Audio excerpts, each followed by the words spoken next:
Good evening. I'd like to call to order the virtual regular City Council meeting of the Lakewood City Council, March 22nd, 2021 at 7 p.m. For those wanting to engage tonight, public comment number is 669-900-9128. Webinar ID 961-1044-5595. When you're in the meeting, press pound after those numbers and then press pound once again to join. *9 to request to speak, and then *6. There'll be general public comment and then comment specific to the different agenda items. With that, will the clerk please call the roll? Paul. Here. Abel. Here. Johnson. Here. LeBure. Here. Vincent. Here. Ida. Here. Springsteen. Here. Franks. Here. Skilling. Here. Harrison. Here. Gutwein. Here. And we have a quorum. All right, so two quick things before we go into the Pledge of Allegiance. Miss Hodson is going to be with us tonight, but she was involved in an accident and she's okay, but is going to try to hang in with us as long as she can tonight. And we certainly respect it if you need to sign out, but we wish you a speedy recovery, Miss Hodson, and know that you're listening in, and I'll try to be here. We have Mr. Goldstein with us as well as Miss McKinney Brown. So I'd ask that we rise for the Pledge of Allegiance and remain standing for a moment of silent prayer. We certainly want to keep our friends in Boulder in our thoughts and prayers, as well as their police department. I know that we were responders, it sounds like, as well today, and just a horrific tragedy with information still to come. But we'll keep them in our thoughts and prayers after the pledge. Please rise. I pledge allegiance to the flag, United States of America, and to the republic for which it stands, one nation, under God, indivisible, indivisible, with liberty and justice for all.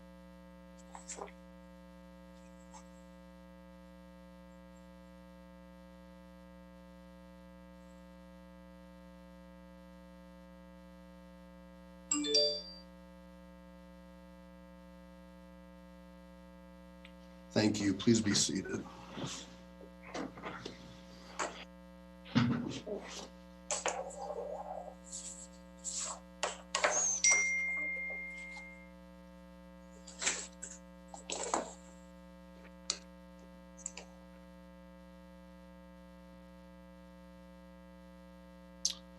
Okay, looks like next up is general public comment. This is the point in the meeting where the public is invited to address the City Council on items that did not appear on the agenda. All comments should be directed to the City Council. I ask that all persons calling in observe the same decorum of the City Council meeting held in person in chambers. Again, the number to call in is 669-900-9128. Webinar ID 961-1044-5595 #, and pound once more to join, *9 to request to speak, and *6 to unmute. When the clerk unmutes you, he'll let you know your last four. And if you give us your name and address, I'll start your 3 minutes and let you know when there's 30 seconds left. Mr. Clerk.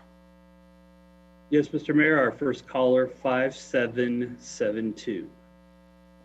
Good evening, 5772. If you would unmute and give us your name and address, we'll get your time going, and just press *6 to unmute. Hello, my name is Janet Black, and I'm actually calling about item under number 17 and want to speak to that item not under public comment, so I withhold my comments at the moment. Janet Black, BLACK, 5 South Flower Street. Thank you, Ms. Black. We'll make sure we circle back around. I appreciate it. Next is a caller by the name of Susie Dude. Stu, good evening. Hello. If you give us your address, we'll get you going. I'm sorry, what? Your address, please? My address is 917 Nelson Street, Lakewood, Okay. 80215. Great. Good evening. Hello. I am an educator in the Lakewood area, and a week and a half ago, I sent an email to all city council members about a police brutality incident that occurred on February 26th. And I would like to follow up on this communication to express my support for this family and seeking justice for what was done for them, for the trauma this caused the family and their children, for the physical injuries sustained, for the harm that was caused. I would like to call for more overall police accountability, including requiring the use of body cams and a more accessible means of reporting police misconduct without fear of retaliation. This includes citizen use of cell phones to record incidents without being restrained, as an individual was during this incident.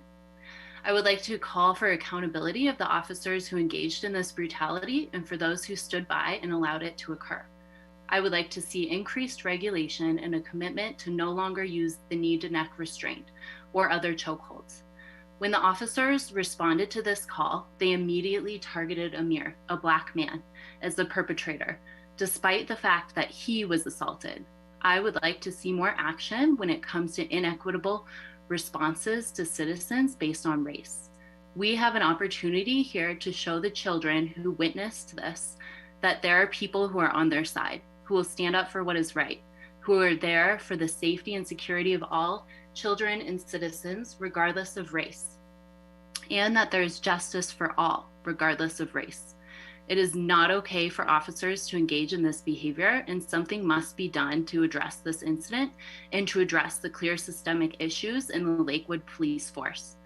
I will be paying attention to your response as a Lakewood voter, a mental health professional, and an educator. Thank you. Thank you. All right, Mr. Clerk, next. Next is a caller, Kate Mancinelli. Ms. Mancinelli, good evening. If you give us your address, we'll get your 3 minutes going.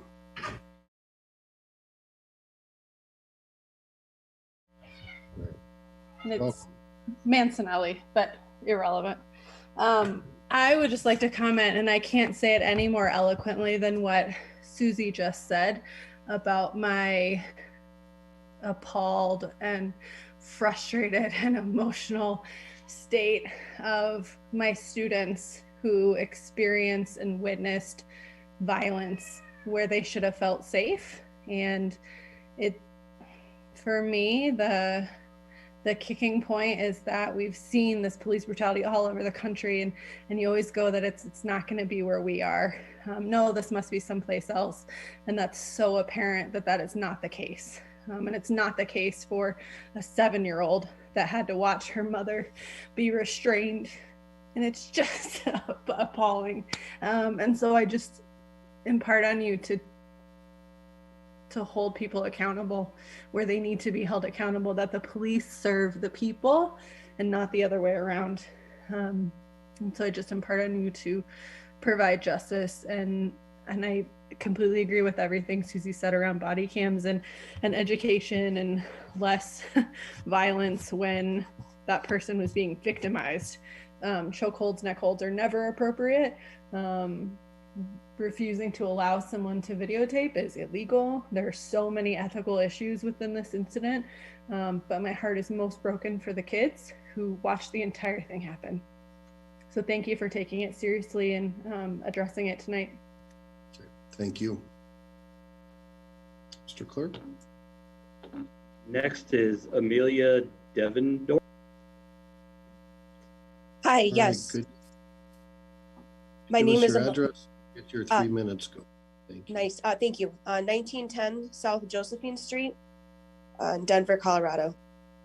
Okay. My name is Amalia Devendorf. I am a middle school counselor I worked with both Taylor and Tierra, who were both involved in this terrible incident that happened. I just want to emphasize and elevate everything that my colleague said, and also say how sad I am and how affected that the students are by this. Both students struggle with a lot of anxiety and depression, and this has undoubtedly made it worse and gives them something new to think about and to be afraid of. I know that there are good police officers, and I know that there are good people out there, and I just ask that protocol is followed and that people wear body cams and not infringe on others' justice when people are recording, which they have a right to do, and just being aware of children and the fact that children don't need to witness this kind of brutality firsthand. So thank you for all that you're doing. We appreciate it. Thank you.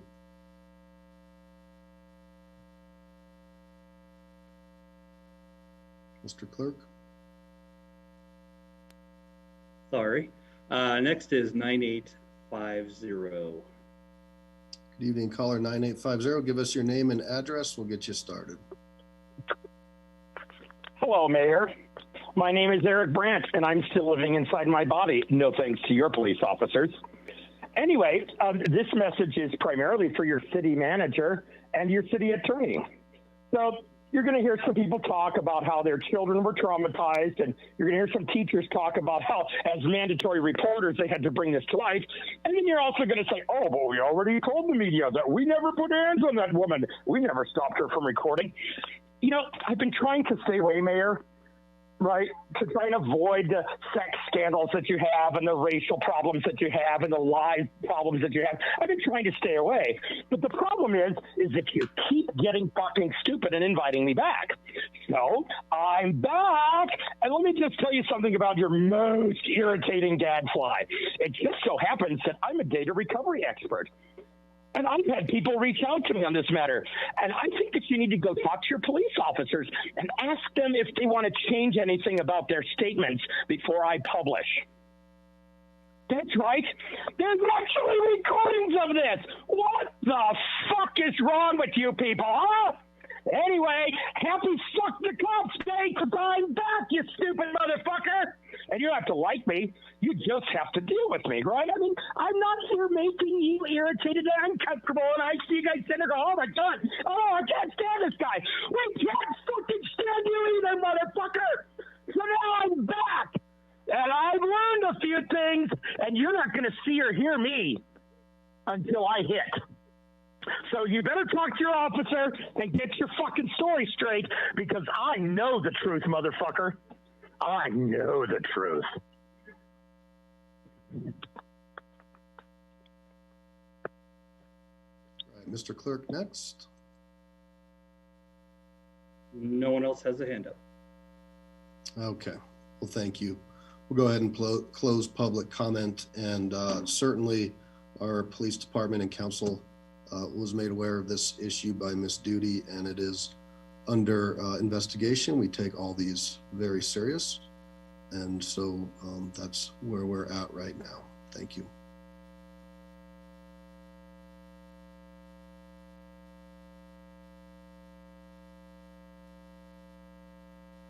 All right, so I'm going to ask for Mr. Mayor Pro Tem Skilling, if you please go ahead. We are going to move the motion to extend the emergency declaration up. I'll ask Mayor Pro Tem to please make a motion.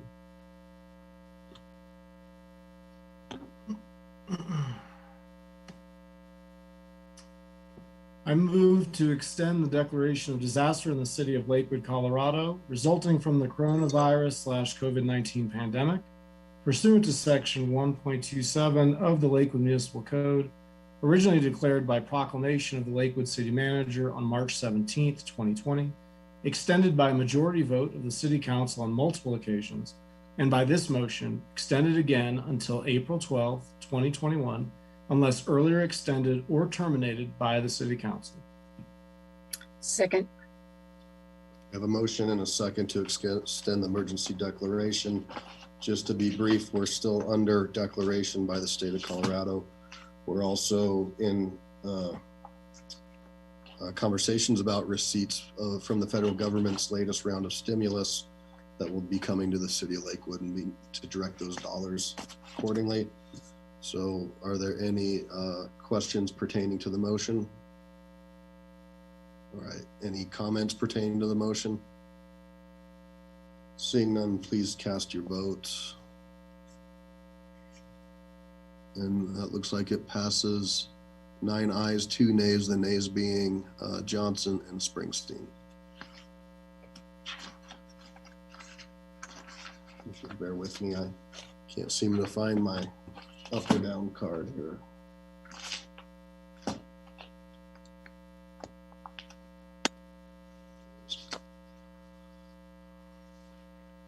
All right, next up is the consent agenda. The use of the consent agenda has been made to expedite council action. It contains both resolutions and first reading ordinances. Resolutions are items of a routine nature. Members of the public will have an opportunity in a moment to comment on any of the proposed resolutions.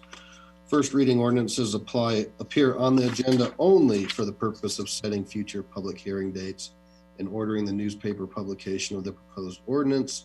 No public comments will be heard this evening on first reading ordinances. The public will have the opportunity to comment on the proposed ordinances during the scheduled public hearings on the date set tonight by City Council. Any member may request an item on the consent agenda be removed for separate discussion and action under general business. Will the clerk please read the consent agenda into the record? Item 6, Resolution 2021-10, appointing and reappointing members to the Board of Appeals. Item 7, Resolution 2021-11, appointing a member to the Lakewood Historic Preservation Commission. Item 8, Resolution 2021-12, appointing and reappointing members to the Lakewood Planning Commission. Item 9, Ordinance O-2021-7, an ordinance endorsing the recommended projects and funding levels for the 2021 Action Plan for the Community Development Block Grant Program. Item 10, Ordinance O-2021-8, an ordinance repealing and reenacting certain provisions of Title 14 of the Lakewood Municipal Code to adopt by reference the 2020 edition of the National Electrical Code, including Annex C and including Annex H with amendments, and establishing the penalties therefore. Item 11 is approving City Council minute meetings from February 8th, 2021 and February 22nd, 2021. And then item 12, approving Lakewood Advisory Commission meetings, an executive committee meeting from January 20th, 2021, and a full commission meeting February 3rd, 2021. Thank you. Before I open the public hearing on the resolutions, Ms. Harrison, your hand is up. Thank you. This isn't about what we're talking about here, so I will be glad to hold off until after this vote and then we can talk, but I do want to say something. Can I do that now? Do you want me to do it now? Can you please do that under general business? Actually, I want to do it now while people are still listening. And I understand general business is later, but we've got families with young children, and I feel like I need to apologize for some of the language that was just spouted from that person. He has the right to call in, but it doesn't mean that it's very nice to hear. And I want to apologize to those families that had to sit through that. It is part of his right through the First Amendment to speak. We cannot shut him down, but we do apologize. Thank you. Okay. So I'll now open the public hearing on the consent agenda, which is the resolutions. Open public comment for resolutions 2021, 10, 11, 12.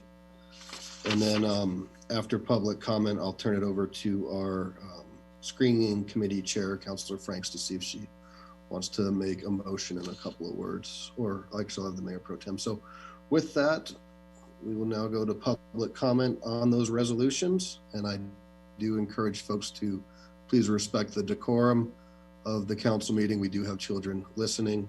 And so, Mr. Clerk, go ahead. First one. First caller 0184. Good evening, caller 0184. If you give us your name and address, we'll get you going on the consent agenda. You need to press *6 to unmute. Okay, there we go. So I am wanting to speak actually on item ordinance 4. I believe it's 4. It's the sales tax exemptions. So if you could put me in the queue or line up for that, please. Thanks, Ms. Menton. We can come back to you for that. Okay, next, Mr. Rome. 0256. Caller 0256, comment on the consent agenda, please.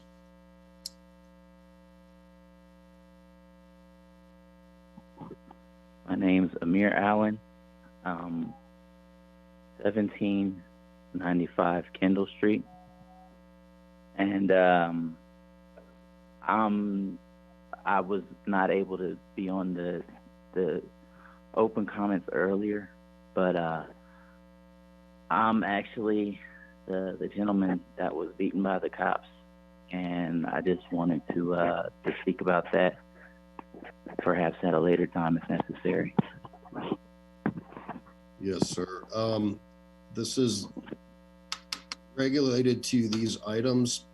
If you would like to speak, normally I don't go out of turn, but since you called in, if you wish to speak, I will grant that. Thank you. Long story short, I feel like it's important to know. This happened when I woke up. Went outside and was blocked in by a tow truck that lifted my car up while I was in the car. And I obviously had an issue with that. The tow truck driver had an issue with me, tried to tackle me, and, wrestled around. Then the cops came. He pointed the finger at me, and they immediately rushed over, asked me my name, and started beating me. The whole time they were screaming, "Stop resisting," and my girlfriend was recording the video, and the kids were watching from the window as this is happening right in front of my home in a parking spot that was legal to park in. So the cops basically helped the tow truck driver steal my car. Then, to cover up the crime, since I got assaulted twice, they charged me with the crime to cover it up. They laughed about the fact that they wouldn't wear body cams and they didn't need anybody to be recording them. They actually knocked my girl's phone out of her hand and broke it so that she couldn't record. 30 seconds. Yes. And then slammed my head in the door repeatedly after they threw me in the cop car. This isn't the activity of people in America. It shouldn't be. And I hope that you guys as city council would be up to the task of doing something so that this doesn't continuously occur anymore. Thank you, sir. Thank you. Yep. Okay, so I'm going to go back onto the consent agenda. Mr. Clerk. Lou Sass is our next. Okay, if you give us your name and address, we'll get your 3 minutes started on the consent agenda. Yeah, my name is Lou Sass, and I'm here to talk to Karen Harrison. What the fuck is wrong with you? Are you afraid of the word cunt? So fuck? This is Dan? I'm asking for consent. Are you okay with this? No, this is related to the consent agenda, and we're not going to have all right. personal attacks. So if you want to, do I have your consent, Karen, to tell you to shut the fuck up, you stupid slut? So we are gonna have comment, and they're Yeah, not go gonna be. fuck yourself, Adam Paul. Okay. Do you have any comments about the consent agenda? Did you have consent to beat that man? Okay, if you don't have any comments about the consent agenda, I'm I'm gonna ask. talking about consent right now, Adam Paul. Fucking chode. Fuckface. All right. Thank you I very apologize for Karen. She needs to abort herself. She's a dumb fucking cunt. Mr. Clerk, we're gonna go ahead and go to the next person in line. 8329. All right, caller 8329. If you give us your name and address. Again, this is a comment regarding the consent agenda. My name is Penn Fiffner. I live at 38 South Zinnia Way, and I'm waiting to speak, please, on what I believe is item 17, the sales tax issue. Yes, sir, Mr. Fiffner. I think it's item 4, but we'll certainly come back to you, and I think Ms. Menton was in line to speak on that also. Yes, thank you. Okay, thank you. Anybody else would like to speak on the consent agenda? There are no other hands up. Okay. Close comment on the consent agenda. Councilor Franks, I'm going to ask Mayor Pro Tem to just make the motion in a second, then I'll go to you. Is that cool? All right. Mayor Pro Tem, go ahead. I move the acceptance of the minutes of City Council and the Lakewood Advisory Commission. Order all ordinances introduced on first reading to be published in the Denver Post with public hearing set for the date included in the ordinance, and for adoption of the resolutions, all of which are included in the consent agenda items introduced into the record by the city clerk. Second. All right, motion and second. Councilor Franks, please. Thanks, Mayor Paul. Well, first, I wanted to thank the fellow members of the committee. We have Councilors Abel, Vincent, Beta, and Gutwein, and wanted just to thank them for all their effort that they put into reviewing the applications and, of course, during our interview process. I appreciate all the time and thoughtful review that you put in. And now on to the resolutions. I want to put forth, or the committee has put forth, Mr. Matthew Leonard for reappointment to the Board of Appeals. We certainly thank him for his past service and hope you will agree to put him forth for another term.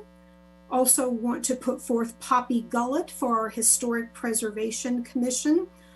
And also we had 3 openings on the Planning Commission, and 2 of them were reapplicants for reappointment, Teresa Stone and Rhonda Peters.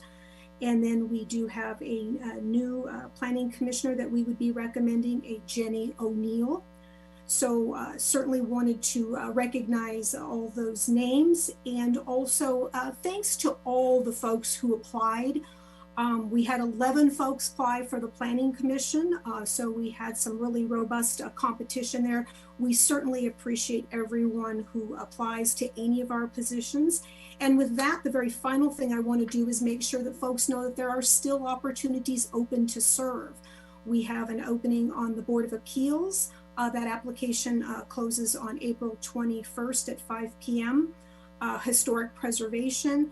LAC has some openings, and also Noxious Weed. So if you're interested in serving, we still do have some volunteer opportunities open. Some of those do come with requirements where we're looking for specific experience, like with the Historic Preservation and the Board of Appeals. But please go online. If you have any trouble finding the information, just reach out to me, bfranks@lakewood.org. Be happy to help you get to those information pages. And thanks, Mayor Paul. Thank you. Well said. Council, are there any questions first for these resolutions? Oh, let's see, any hands up. Okay, any comments? Okay, I would just echo what Councilor Frank said. We thank everybody, and we'll give you a round of applause virtually for your willingness to stand up and serve on these boards. We hope that you enjoy them, and it's super meaningful to the community. So with that, there's a motion and a second on the consent agenda. Please cast your votes.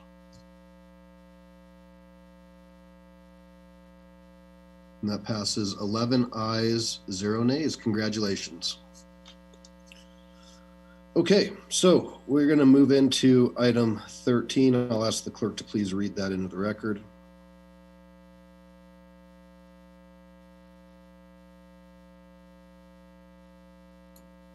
Mr. Rome, you're muted. You're muted, sir.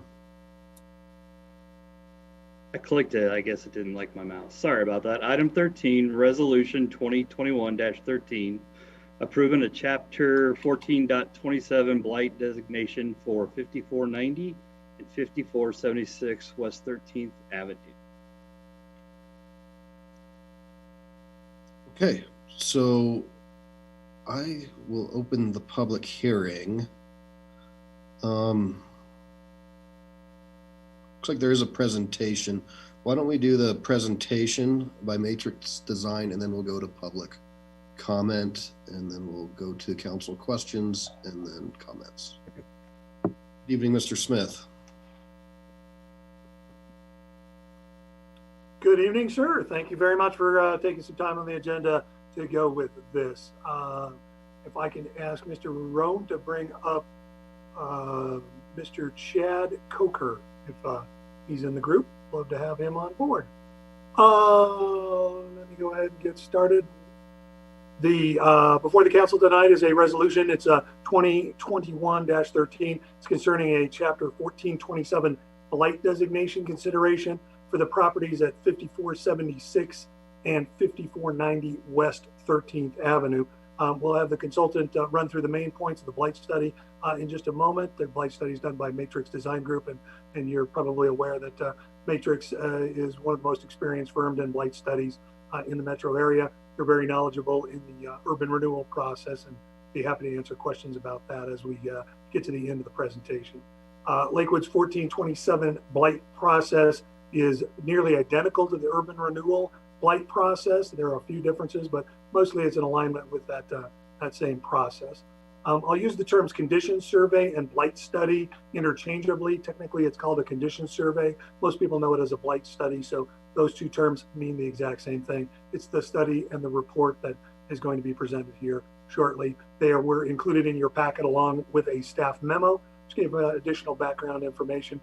That staff memo referenced a couple of Lakewood's resolutions, number 2020-7 and number 2020-24. Those are council approved in the very first parts of 2020 last year, and they help to define blight for the purposes of Chapter 1427.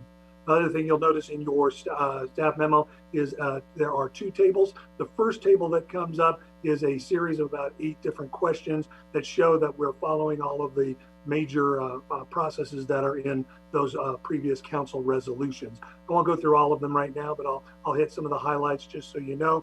All 8 of those questions need to be answered yes before we can bring it forward to the council. So one of the questions was the condition survey conducted in a strict alignment with the criteria and methodology required for a state statute determination of a blighted area? The answer to that question is yes. Were the principals informed that that the condition survey needs to be scheduled for and presented to the city council at a public hearing? The answer is yes to that. Were they informed that the city council determines whether sufficient conditions of blight exist, and those conditions need to be consistent with the state urban renewal law? Do they exist in sufficiency so that the council can declare it blighted? Yes, they were informed of that as well. Also, they realized that even if a 1427 blight designation is to be conferred, it does not in any way or should not in any way be construed to be a blight designation for urban renewal purposes. It's not an urban renewal blight designation. It's a 1427 blight designation. They are aware of this, the fact that it sunsets in a defined number of years, and they understand that there's no change in the tax collection, no change in the ability to use the power of eminent domain on behalf of the local government. So all 8 of those questions were answered yes. The consultant's report indicates 8 of the state-defined blighting elements exist on the property. That is sufficient for a 1427 blight designation to be conferred in alignment with the state statutes regarding urban renewal. A minimum of 4 blighting factors must be present for the blight determination to be the affirmative. And then there's another table in the report that indicates which of the 8 of the 11 of those factors are part of this property. So we'll let the consultant run through there. The study area encompasses 2 properties. They're approximately just a little more than 3.5 acres together. And again, they're 5476 and 5490 West 13th Avenue in Lakewood, Colorado. The property currently has a vacant single-family home, industrial office space, additional office space, a metal framed warehouse, workshop, industrial building, several covered storage areas, lots of outdoor storage, and asphalt paving. The study area is located less than 2 blocks, less than 1,000 feet from the existing West Colfax Corridor reinvestment area. That area is just to the north across 14th Avenue, and we'll see that on the map in just a moment. The subject property shares a corner with the Mount Air Park and the Sprout City Farm. That's at the corner of 13th and Depew. The Sheridan Station stop along the W line light rail is within 1,000 feet of these study area properties. The light rail provides public transportation access to the metro region, as you all know, and this is really the gateway to Lakewood. The Sheridan Station is the first stop after you enter Lakewood from the east, from Denver coming to the west.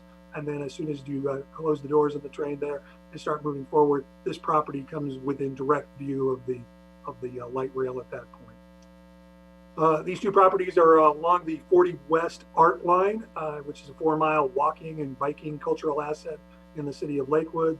This is one of those amenities that has real strong community support, and the city continues to invest and grow arts-related assets in this area. Lakewood's always encouraged property owners along the art line to invest in their properties and engage with this community amenity. Study area is also located within a Colorado Enterprise Zone. That's a state designation. The program is aimed at promoting a business-friendly environment in economically distressed areas. So enterprise zones are areas that see higher than average unemployment, higher poverty, and lower incomes. Through this program, businesses are encouraged to invest, grow jobs, and engage with the community. The property is also located within a federal opportunity zone. That's defined by the federal government, and they do that by census blocks. And this census block includes this property, and the opportunity zone is conferred because they have seen a disproportionately slow economic recovery and growth from the Great Recession of 2008-2009. So that's how that designation comes about. I will mention once again that there were 8 of the 11 factors of blight found on the property by the consultant's report, and the presence of at least 4 is what's required by state law for urban renewal areas. Descriptions of all these blight factors are included in the report, including the ones that were not found on the site. And I'd also like to quickly point out that if the properties do have a 1427 blight designation conferred upon them, it won't change the zoning, the underlying zoning, won't grant additional zoning entitlements. The properties will still have to abide by the established historical zoning and by the Lakewood Comprehensive Plan. I did review the Lakewood Speaks website for this item just before the meeting. There were 5 public comments posted there. All indicated a 1427 blight designation was appropriate.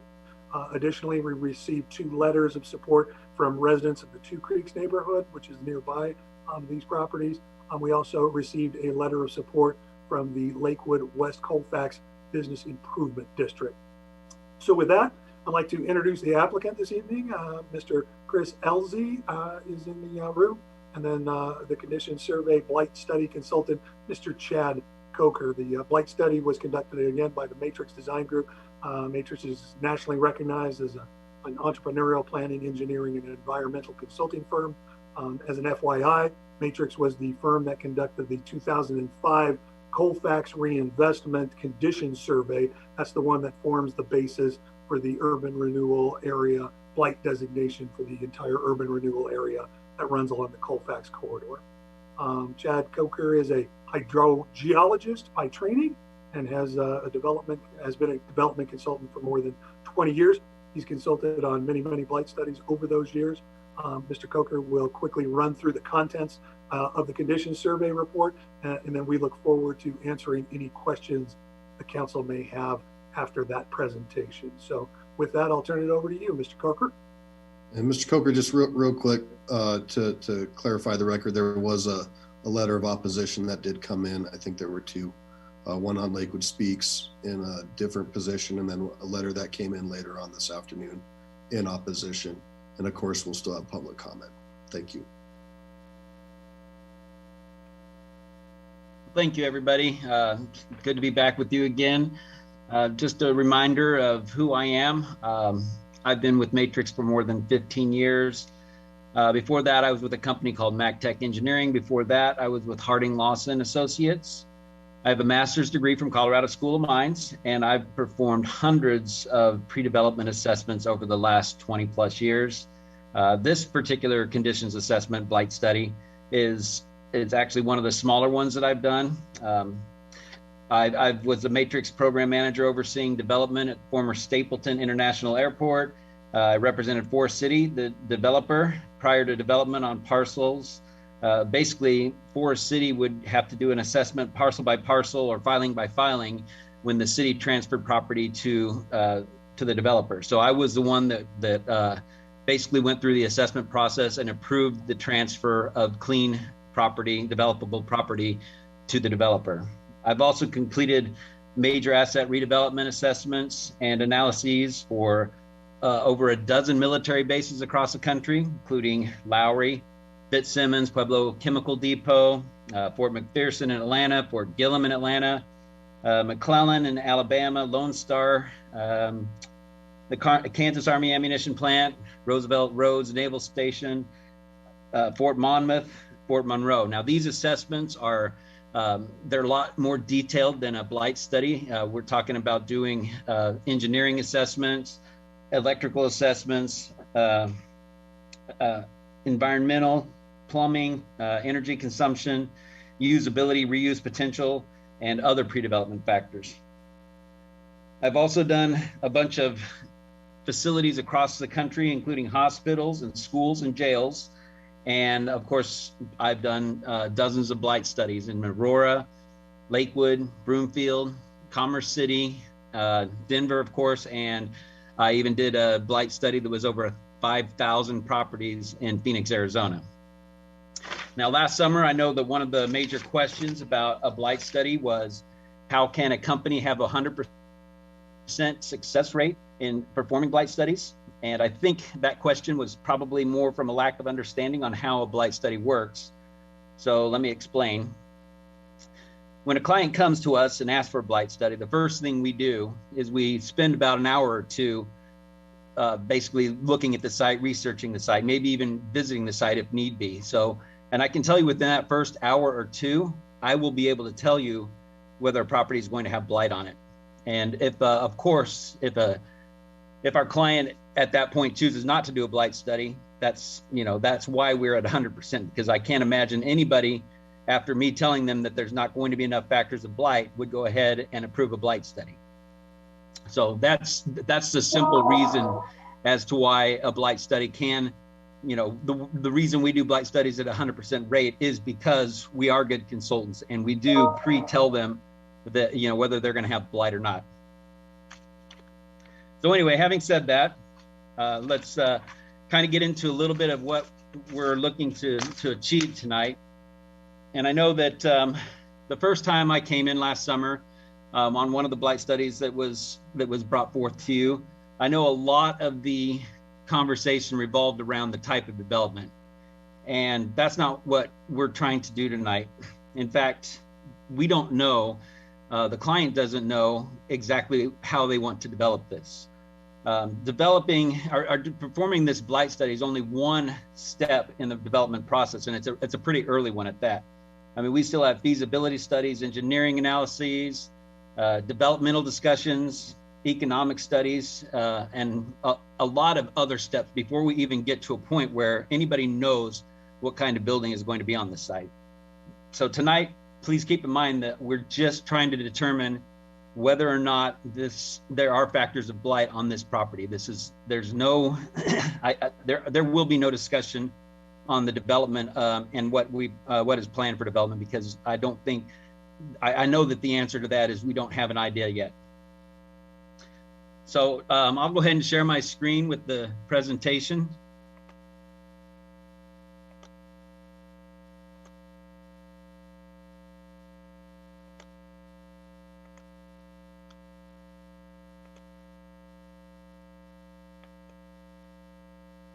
All right, does everybody see that?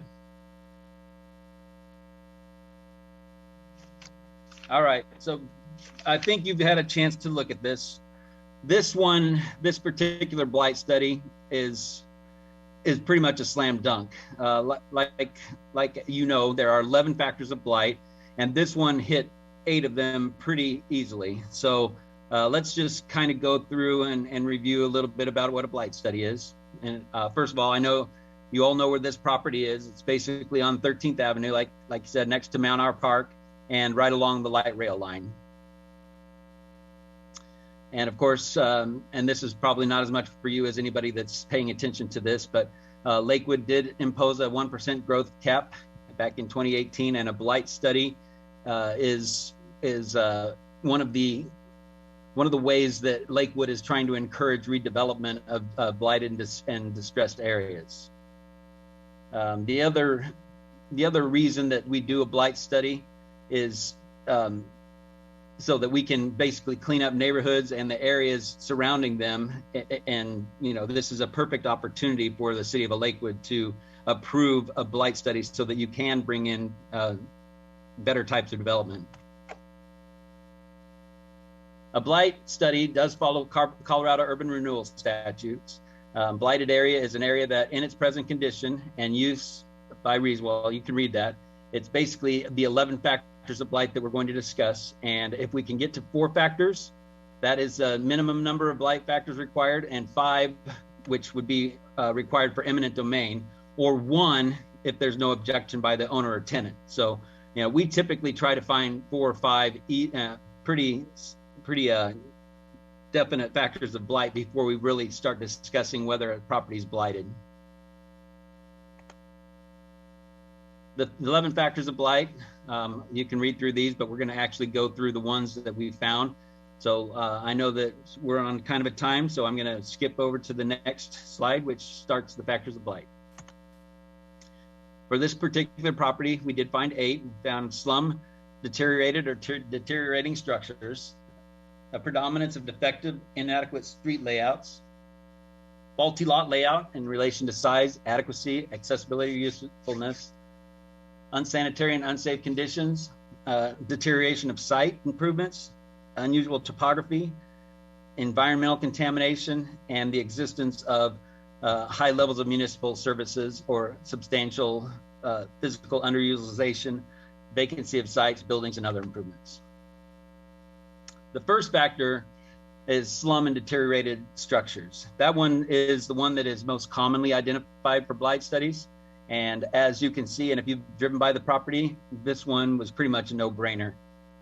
There's deterioration on almost every single building, including, you know, some buildings that you might even consider dilapidated.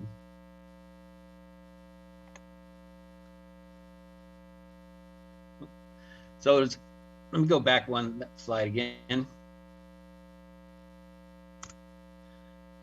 Does anybody at this point have any questions on slum, deteriorated, or deteriorating structures? I think the first time that we went through this process, when we got to the end, there were some comments that kind of cross-referenced some of the blight factors that we had. So yeah, I think if we take this one at a time with questions, or if anybody has any reason that you don't think that a slum, deteriorated, or deteriorating structures condition is identified, I think now would be a great time to say something. Okay, I think I'll go ahead and run the meeting and just say, please continue with the presentation, and we'll go to public comment and come back to council comments, please. Okay, will do. All right, the second factor of blight that we found was predominance of defective or inadequate street layout. And basically, this is when streets surrounding a property are not adequate for the size of the property, or the layouts are not very good, or there's no sidewalks, or there's no curb and gutter, you know, any of those types of things that modern development is, used to. If those are not present, that is a predominance or defective, inadequate street layout. So for this particular site, there was only a point of entry to the study area, one of them, located on the northern portion of the property. The property was also inaccessible to 13th Avenue on the western side due to a steep elevation gradient along 13th Avenue. Internal traffic flow was via unpaved and poorly paved drives and was limited because of the topography, the building locations, and the amount of junk that was stored on site. There's no direct access to Benton Street or 12th Place from the study area due to the presence of parcels bordering the eastern side of the study area. And this is a really large study area, so that border, there's several properties bordering it. The station is also located approximately 625 feet east of the southern portion of the study area. However, there is no pedestrian access to this RTD station from that point on the property. That means that anybody from this property that wanted to get to the RTD station would have to exit the property, and go along Benton Street to 13th Avenue, or 13th Avenue to Benton Street to get to the light rail. The next one was faulty lot layout in relation to size, adequacy, accessibility, or usefulness. And this one was because the site is very large and it has an unusual shape and a very difficult site topography and structural configuration. There's 3.5 acres of developable property and a lack of access along 13th Avenue, no access to Benton Street can create a faulty lot layout. Exacerbating the lot layout is the topography, as we discussed, and the placement of buildings that limit accessibility within the property itself. The property is also unusually shaped, mostly because of the angle and the presence of the RTD light rail on the south side of the property. The configuration results in stagnant, unused, and inaccessible land, especially in the southeastern portion of the site. The site's limited access to roadways, the steep elevation gradients, and the unusual shape are basically what are making this faulty lot layout in relation to size, adequacy, accessibility, or usefulness blight factor as present. Unsanitary, unsafe conditions. This is another one that's actually very easy to see, and one of them that is typically what you would think of when you see a blight study. There were dangerous conditions at the site. Of course, all of the debris on site, all the sharp edges, the chemicals, the heavy equipment, broken glass, sharp metal edges, splintering wood, any other condition that is considered unsafe for site personnel. In addition, there's evidence of unstable overhead structures and equipment that could pose significant risks. Deterioration of other site or other improvements. Again, this one is pretty easy to see. This refers to fences and landscaping and all the ancillary type structures that aren't part of the main buildings. As you can see in the pictures, there was plenty of deteriorating pavement, stairs, and lots of fences all over the place, and basically almost no landscaping at all on site. And this is one of those, as you're driving along the RTD light rail track, that you can see the fencing and the storage of all the junk even from the viewpoint of the light rail. This condition is pretty obvious. Unusual topography or inadequate public improvements or utilities. Definitely the topography at this site is unique and unusual. The west side of the property has a very steep drop off and is definitely something that would create some development obstacles. There's also a steep grade separation along 13th Avenue and a steep slope, basically, like I said, from the east side of the property to the west side of the property. A lack of public infrastructure is also noted during the blight study.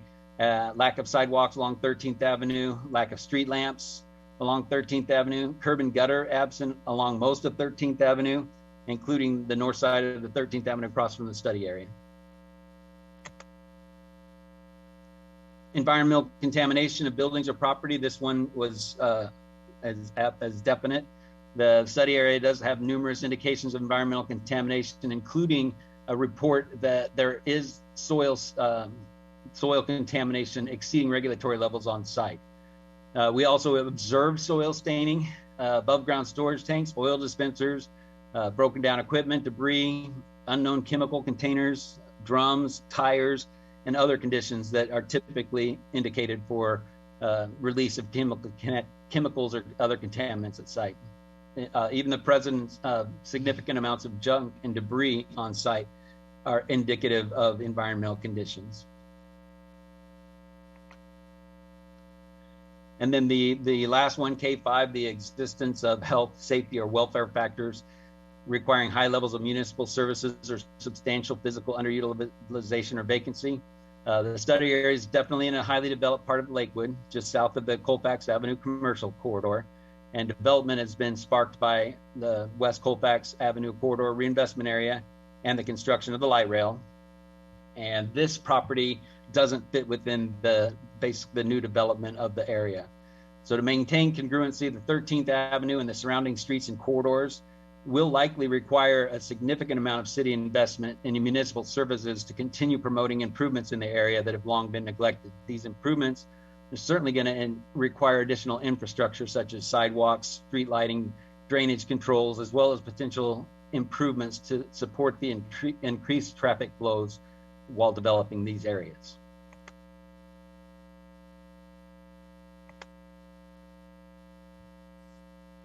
So I guess now if anybody has any questions or comments. Okay, so I will go ahead and open public comment on this item, Resolution 2021-13. I would encourage all to honor the decorum of the City Council meeting and just remind you that this is not general public comment that happened at the beginning of the meeting. This is public comment related to 2021-13 and the potential blighting of these two addresses. So with that, the clerk will call the last four. When you unmute, if you give us your name and address, and I'll start your 3 minutes and let you know when you have 30 seconds left. First is 2434. Caller 2434, good evening. Give us your name and address, we'll get you started. Press *6 to unmute. There you go. Thank you. Good evening, Mayor and City Council. My name is Kathy Kentner, and I live in Lakewood, Ward 1. The question tonight before you is not if these properties are blighted. They're obviously blighted.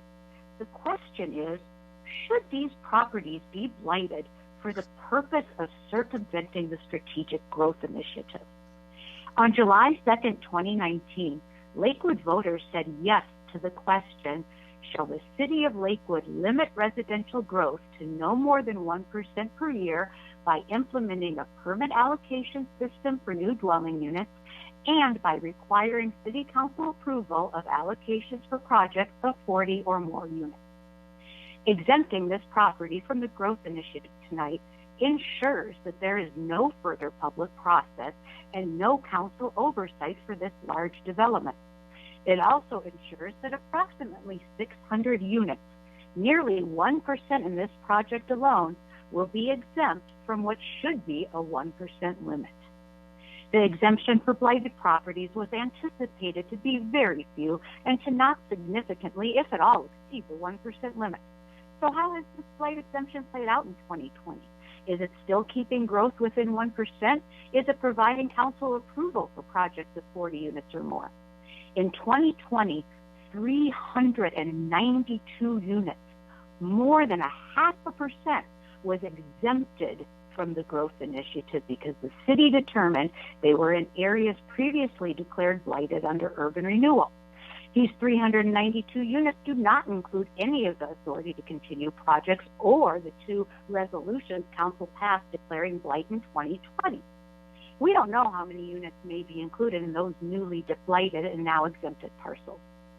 The purpose of the allocation system is to keep growth at 1% and ensure council approval of projects of 40 units or more. If the allocation system is not accomplishing this, then it needs to be changed so that it upholds the ballot question. This developer has shown a community need for such a development here, and there are plenty of allocations available. Please do not declare this blighted property exempt from the Strategic Growth Initiative.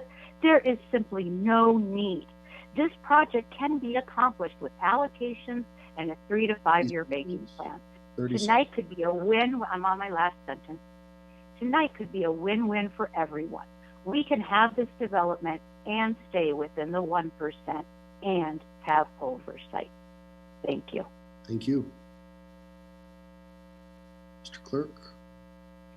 Yes, sir. Next, 4381. All right, 4381, if you unmute, give us your name and address, and we'll start your time. *6 to unmute. There you go. Can you hear me?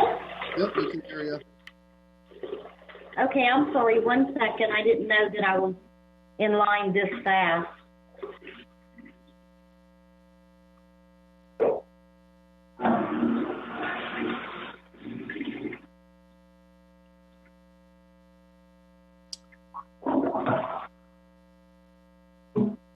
How embarrassing. You know what? I really didn't think I was going to get called on this quickly. I don't know how we can improve the virtual experiment. The timing for me was really bad at my age because of things like incontinence. So I think I'll try to call back before I identify who I am. Okay, thank you. Okay.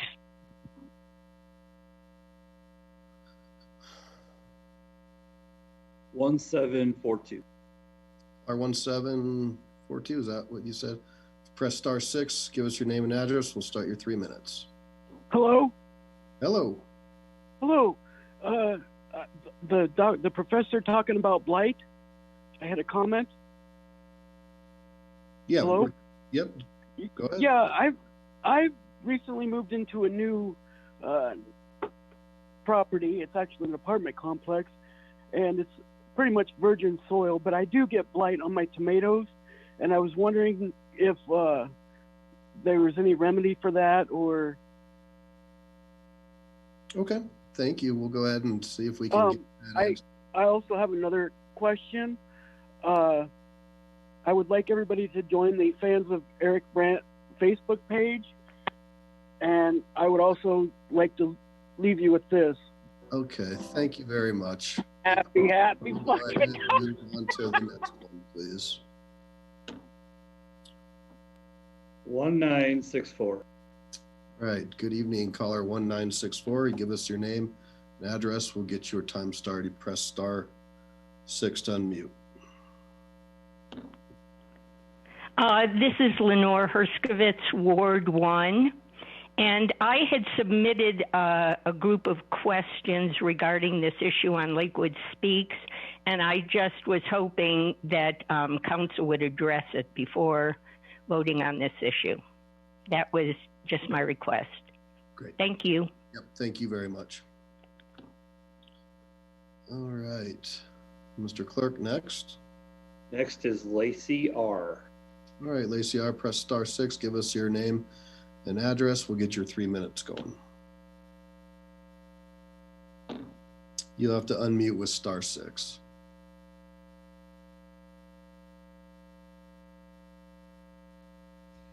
Can you hear me now? Yep. Okay, my name is Lacey, and I live in Lakewood under the thickest bunch of brush I can find, trying to keep the cops from pulling me out in the snow. And I would like to sing you a little song. Does this pertain to resolution Happy 2021? Blight, the Cops Day. It's every day of the year. This is how we keep Would you like to comment on 2021? It's justice that we seek. And I'd like to also wish you a happy Blight. Jerome, we'll go ahead and go Council. to the next commenter, please. 9850. I got to emphasize that general public comment is at the beginning of the meetings where you have 3 minutes to talk about whatever you'd like. This pertains strictly to resolution 2021 Good evening. Hello? If you give us your Name and address. We'll start your 3 minutes. Oh, hi, this is Eric Brent again, and I'm still living inside my body, thankfully. I wanted to suggest that by blighting this property, this could be a win-win situation for everybody. I don't know if you noticed all of the toxic shit that was everywhere on the property, which means this would be a perfect location right next to the light rail for you to put, Mayor, one of those assisted living centers that you're so fond of and that you're getting money from. Because then you could move all of those old people with those dirty diapers that keep flying around poor Miss Springsteen's neighborhood there, and nobody would even notice that they're there. The diapers are already toxic. They'll fit right in with all of the toxic blight. The old people are too dumb to know what's going on, so you don't even really need to improve anything. Give them a wheelchair ramp, put some nice pictures in the window so they can't see the stuff that's outside, and just throw their diapers out the window. It'd be perfect. You might have to clean some of them off the railroad tracks, so you don't want the train to slip and crash. So I was thinking, then you're away from Miss Springsteen, and she can't keep bitching for 8 years about your filthy diapers running all over her neighborhood. Anyway, great idea. I hope you implement it. That's all I have to say for now. Happy Fuck the Cops Day. Okay, Mr. Clerk, next, please. 4657. All right, caller 4657. If you unmute, give us your name and address. We'll get your 3 minutes going. You are unmuted. Yes, my name is Dustin Hofschneider. I own that property with my family, and just calling to say we support the blight study and hope for its approval. Thank you, Mr. Hofschneider. All right, Mr. Clerk, anybody else in the queue? No other hands up. Okay. All right. So before we go into a motion, I want to start with just questions from council, 1 or 2 questions.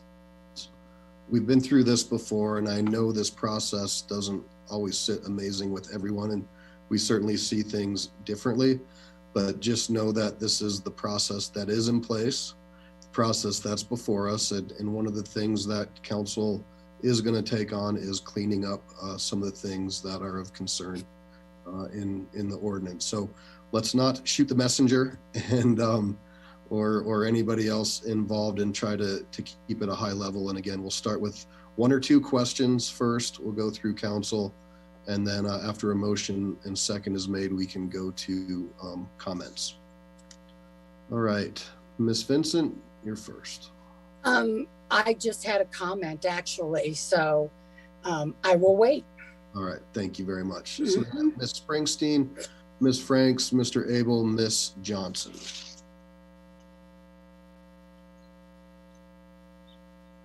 Okay, Mr. Cooker, I wanted to ask a couple questions. So I'm intimately familiar with this area because I grew up about 2 or 3 blocks away. There is a water line, Denver water line, that runs up 13th Avenue. And I believe that it continues across Sheridan into Lakewood. And so I am wondering, in your blight study where you're talking about problems with streets and gutters and things like that, if you considered the water line, because that is an explanation for why the streets are set up the way they are there. And so I'm also wondering how that factored into your decision about blighting this property. Secondly, you had stated that your role is to say whether something is blighted or not blighted, and then a direct quote I wrote down was, this is the perfect opportunity to approve a blight study to bring in other types of development. And so, Mr. Coker, I'm wondering, is it your role to talk about perfect opportunities for the future of this property, or is it your role to talk about whether this property is blighted or not? Because to me, that is definitely giving an opinion that is supposed to influence this council. And I don't think that's what your role is. And then thirdly, my last question is, you talked about how you have 100% blight rate because you consult with people ahead of time about whether their property will be blighted or not. And so I would like to know what number of people have not gone ahead with the blight study, or what percentage of clients have not gone ahead with it because they know that they will not be blighted. If you could please give me those numbers. Thank you. All right, Mr. Coker, if you want to try to the best of your ability to answer those, some may not have an answer, but go ahead. The first question, the water line and the configuration of the street, that did not factor into the blight. The main factor of the blight is the size of the street versus the size of the property. Also the configuration of the internal traffic. The water line obviously being buried in 13th Avenue at this point is not considered a blight factor for development of the site. Second question, I don't think I need to answer that. Third question is, can you remind me on the third question again? 100% blight. 100% blight. Thank you, Patrick. I don't have numbers, but I'll give you an example. We had a blight study that we did for the city of Aurora over at Fitzsimmons, and they wanted two different properties blighted. They wanted north side of Colfax blighted, and they wanted the south side of Colfax blighted. So when we went out there, you know, we did our pre-investigation, found that the north side probably wasn't going to have enough factors of blight. So the city council went back to the drawing board, picked a different area, combined a little bit of the two areas, and then we were proceeded with a blight study on that. So that's how it worked. When people ask for a blight study, most of the time they are wanting a blight designation. You don't ask for a blight study if you're not looking for a blight designation for whatever the reason, whether it's to get tax and criminal financing or to set up a URA. You're not trying to get no blight. So having said that, most of the clients that also come to us already know that their property will be blighted. So as far as how many people come to me and we change it, it's not very many. So the 100% hit rate is what it is. You do the study because you know you're going to find the results. Mr. Coker, that did not answer any of my three questions. The first one was about the water line. And the reason the streets are very narrow in there is because of Denver Water and their water line. And they own a lot of those streets. Do you know whether the street on 13th in Lakewood is owned by Denver Water or by the city of Lakewood? And I think that's a very important factor since you have designated that as one of your factors of blight. Can you answer that, please? Okay, so I'm going to jump in there just because in my experience, I don't think Denver Water owns any of our streets. Okay, Mayor, this is my question I'm asking Mr. Coker. You asked three questions. He answered them. I will come back after everybody else. You do not know whether he is the expert, Mr. Mayor. I'm sorry. We can find that from somebody else. I'm just telling you from my experience, I do not believe Denver Water owns any of our streets, public streets. They might. Are you an expert, Mr. Mayor, on Denver Water? We will get you that answer. Or the blight study? Next up, I had Councilor Franks. You are going to pass me over, Mayor, when I did not get any of my three questions answered. Councilor Springsteen. We are going to vote on this without answering questions from the expert. You didn't appreciate his answers. We will come back to you if you'd like. He didn't answer me. I'm trying to get my answers. So, Councilor Franks, go ahead. My gosh. My gosh. Well, first, I certainly thank you, Mayor Paul. Obviously, tonight we are here to have everybody's questions answered, so we will, I guess, go around as much as we need to, but certainly I'll ask mine. I do need to kind of tee my question up just slightly. I do want to make sure the public's aware that in the Strategic Growth Initiative, there were some intent statements, and one of those was to encourage redevelopment of blighted and distressed areas. But there were, the word blight or blighted was used twice, and council, I'm not sure if all the public that had watched, council had to come back and look at a number of questions in which maybe there was either vague or we needed to fill in the blanks. So I just want to call my fellow councilors' attention to Resolution 2020-24 as a reference point for my question, which is amending the definition of blight as used in Chapter 14.27. So our questions tonight aren't just related to blight as it applies to the Colorado Revised Statutes, but it's also how it applies to Chapter 14-227. And in that section, Section 6 says, in making a determination of whether a property is blighted for purposes of Chapter 14.27, and in addition to the factors listed in CRS 31-25-103, the City Council shall consider the length of time a property has been vacated or deteriorated, reasons for the vacant or deteriorated condition of property, the condition, the neighborhood surrounding the property, and the marketability of the property. So that tees up my question. The last one is the marketability of the property. So my question is twofold.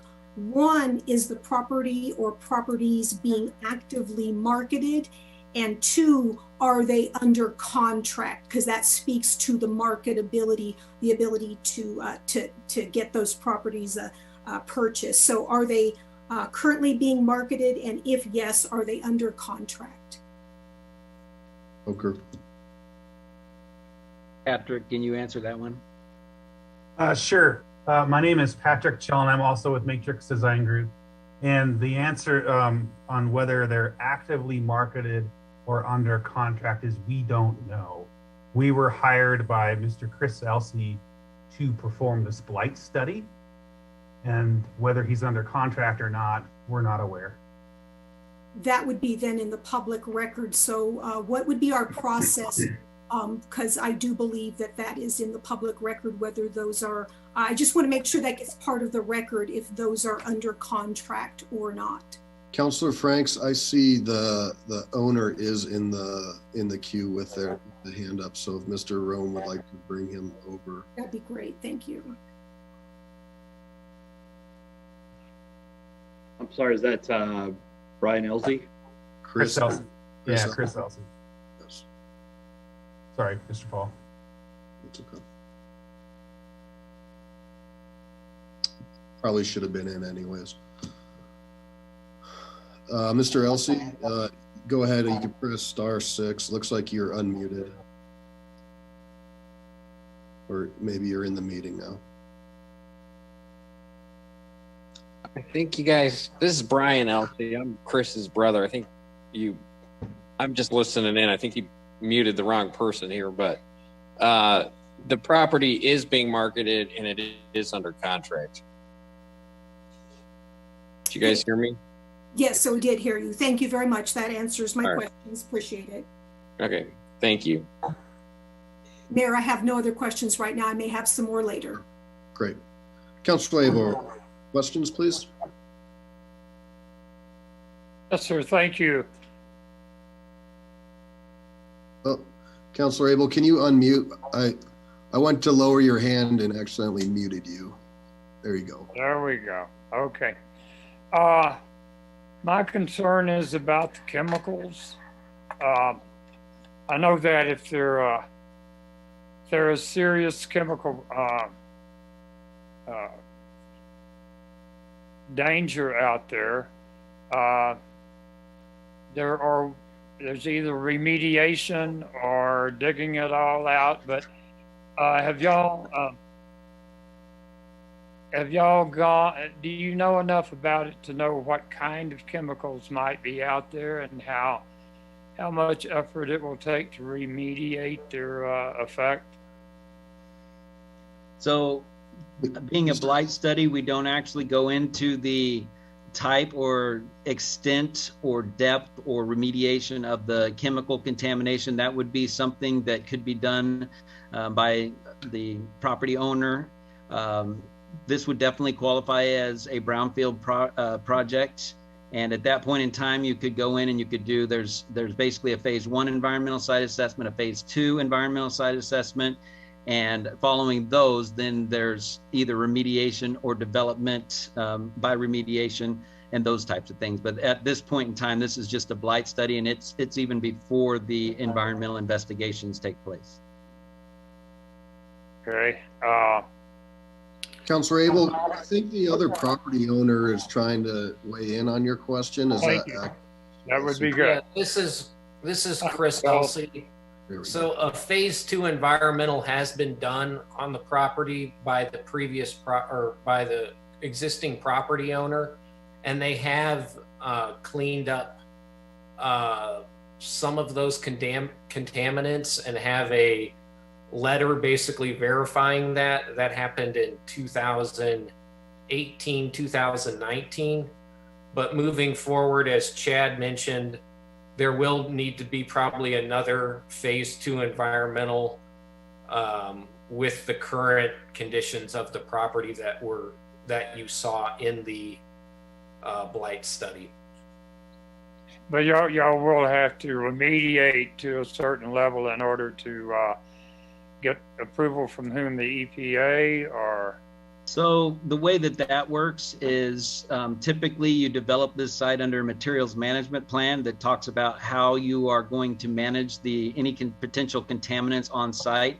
And those types of approvals go through the CDPHE, most of the time through something like the voluntary cleanup program that they have, which is a brownfields program, state level brownfields program. Okay. But there is an active third party involved in all of these steps. Yes, if contamination or if any contamination on site does exceed regulatory levels, the CDPHE is who regulates those contaminants on site, and those would be handled pre-development or during development, depending on the extent and the type of contamination. At this site, you're looking at mostly petroleum-based contaminants, most likely in soils. The groundwater is probably 20, 30 feet down. So if it does hit that's something that would be identified in the environmental investigation that would take place prior to development. Thank you very much. Thank you, Councilor. Councilor Johnson. Thank you. Well, I couldn't be happier to see this area of Lakewood get some cleanup and rejuvenation. It needs it and it requires it. Frankly, this is a mess. It is truly an example of urban decay, and your pictures, you're worth 1,000 words. But I do have a few questions. This situation did not just happen overnight. There were many places where you cited in your study that referenced police responses over time. And Chad, some of my questions, I don't know that they're necessarily for you. They might be for staff. The blight document states that this site does not comply with fire code. And I'm wondering, was this ever addressed by the fire department? And if not, why? How long has this been going on? Because it is close to residential. Does anybody know about that? We'll start with the applicant. Mr. Coker, do you want to address that? Yeah, so as far as fire code, that's one of the designations of a safety condition. It's not one that I actually identified in this particular document, other than in the, how the examples of what would be considered blight. That it does mention it in there, but for this particular property, I don't see any potential fire response issues for that. So I think when you were reading about the fire response, it was probably in section 2 or 3 that just describes what are the conditions. But as far as the actual safeties, you're looking at the debris and the the chemicals and that kind of stuff, but not necessarily any fire response stuff. Now, having said that, just from, you know, my experience, it would be difficult to get a fire engine into this particular property with all of the junk and the debris the way it is. I did not need to go through and identify a fire hazard when there were so many other safety hazards on site, if that makes sense. Right. Thank you. I have some questions on contamination, but I think the Councilor Abel asked a lot of them. The reality is that it's going to be pricey to remediate this. That doesn't come easily when you have a brownfield. One of the conditions of blight that you stated was overgrown vegetation and illegal dumping, among some other really egregious issues. And like I say, this didn't just happen overnight. This has taken a while to get to this point. Has code enforcement been involved, and how many times? Where were they in all of this? Where has code enforcement been? Why haven't they helped to get this cleaned up so that we wouldn't end up with something that looks so egregious as this? Yeah, Councilor Johnson, let me see. I don't know who we have on it, but I can maybe take a stab at that. And one of the issues is, as you know, our code enforcement's complaint driven. And so if there's no complaints, then we're probably not going to see it. And as you are probably familiar, there's not a lot down there, you know, outside of some other industrial. But I don't know if we have a list of the amount of code enforcement complaints. Mr. Goldstein, is that something? And I know Councilor Vincent might want to just answer that, or might want to weigh in. We can get that information from Councilmember Johnson. I don't know that we have the specific number, X period of time of code enforcement complaints, but as you mentioned, Mr. Mayor, our code enforcement works on a complaint basis, and you know, with the nature of this property, I'm not sure that those complaints were coming in, but we can look into it. Thank you. I'd really like to know. It's hard for me to believe that with so much development around there that nobody's taken notice of this and called. I'm just curious, and this is for the owner of the land. How are you made aware of using blight in order to circumvent really 1427?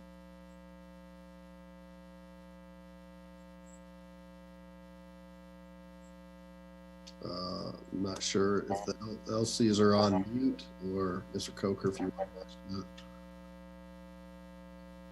that. I don't know the answer to that. Okay. There's some interesting speculation going on regarding that, and I'd just like to get a straight answer to that. When I drove around there yesterday, there are cars everywhere on all the streets, and the number 600 has been thrown out there for potential density.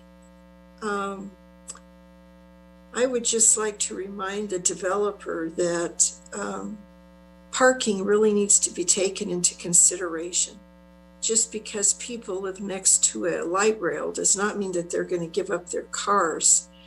And have you used that in your equation? You are indeed looking at 600 units. What kind of a ratio do you have for parking? So, Councilor, Mr. Coker mentioned that they're not talking about anything project specific tonight, and that they're just before us on the blight designations on these two. Councilor, I have Councilor Vincent, and I didn't know if she wanted to just respond to the question about code enforcement. Yes, I was going to respond to that. It is a business, so there's different criteria for business and residential, but there's been issues with homeless and people camping there. et cetera, that I know have been called in, because I know I personally have done it along with some other neighbors too. So as much as we can, I think we tried to get code enforcement involved. So let's keep with questions if we could go. That's nice that they were involved, but this has been going on for years. Allowing this kind of thing to continue and to get worse, I'm struggling with that, to be real upfront with you. Also, I just Counselor, like to, I'm gonna keep mixing it up a little bit. I wanted to just go with one or two questions, so I'm gonna go to Counselor LeBeer for questions. I'm just not done, so I would like to get back later. Yeah, we'll come back around. I just want to make sure everybody can ask their questions. Oh, I don't have any questions, Mayor. I was just going to add color to the last comments that Councilor Vincent made, if that helps. But if not, then we can just move on. We can go. Let's stick with questions, and then we can make a motion and then come into comments. So, Councilor Springsteen, you said that you had more questions.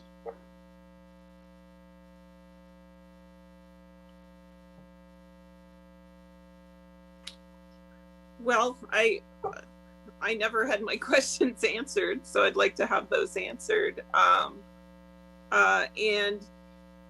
just a couple other questions were that I know there's a lot of high density housing right in that area. So is the plan to congregate all the high density in one area? But you know, I think that the water line issue is a big one, because if we're going to put a lot of units in there, I know that that's an issue. And so I sincerely would like to have that question answered. And so, okay, let me go ahead and see if I can answer what you're talking about. The water line itself being buried under the street maybe that is the reason the street is as narrow as it is. But the fact that the street is that narrow, and the fact that there is a water line, and if you're saying that the water line would have to be reconfigured in order to provide more development in the area, that is a factor of blight. That falls under that K.5 additional municipal development factors. So the water line itself, I didn't mention because it's, number one, buried under the street, but it doesn't change the fact that the street's too narrow. And as Councilwoman Johnson said, there is a lot of parking on both sides of the street, and traffic flow in that area is impacted and will be impacted because of the continued growth in the area. And that is all considered a blight factor. Does that answer that first part of that question? Well, I guess, so you are saying there is a water line buried under there? I'm sure there is. There's usually water lines under most main streets, correct? Well, what I'm saying is this is a major water line from Denver Water into Lakewood. Is that correct? Patrick, you might know the answer to that one. I don't, council member. He is not aware if it's a Denver Water line or a Lakewood line or what line is there. I think what Chad is telling you is that the water line, he was not aware of it. It was not a consideration of blight. He's also not aware. I'm an engineer. It wouldn't make sense to me that you'd make a street narrow because of a water line. Denver Water likes to go the other direction, but we don't know on this specific instance what you're making reference to. Well, I just know on the Denver side that it's 13th is a narrow street for several blocks because of the water line. And so I think that's a factor here in the determination of blight. It would actually go in favor of blight because, like you said, if there is a water line and that street does have to be widened because of additional traffic, that water line would either have to be relocated or reconfigured. So that is an extra additional municipal cost and a municipal development factor. So it would be. So who pays for that then? Who pays for that additional cost? I can't speak for this particular property, but just for an example, when we were at Stapleton, the developers in the city worked out those types of issues between the two of them. Yeah, we don't know the answer to that because we're not in development phase.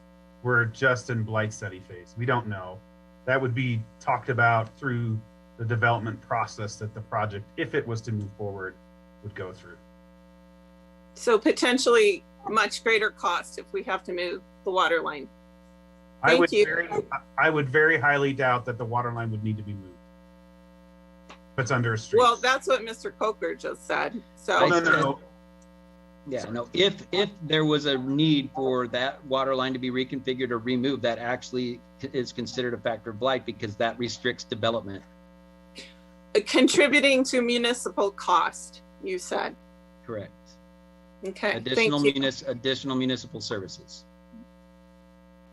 Putting in street lights, that kind of stuff. That's the types of constraints that the blight studies cover. Councilor Franks.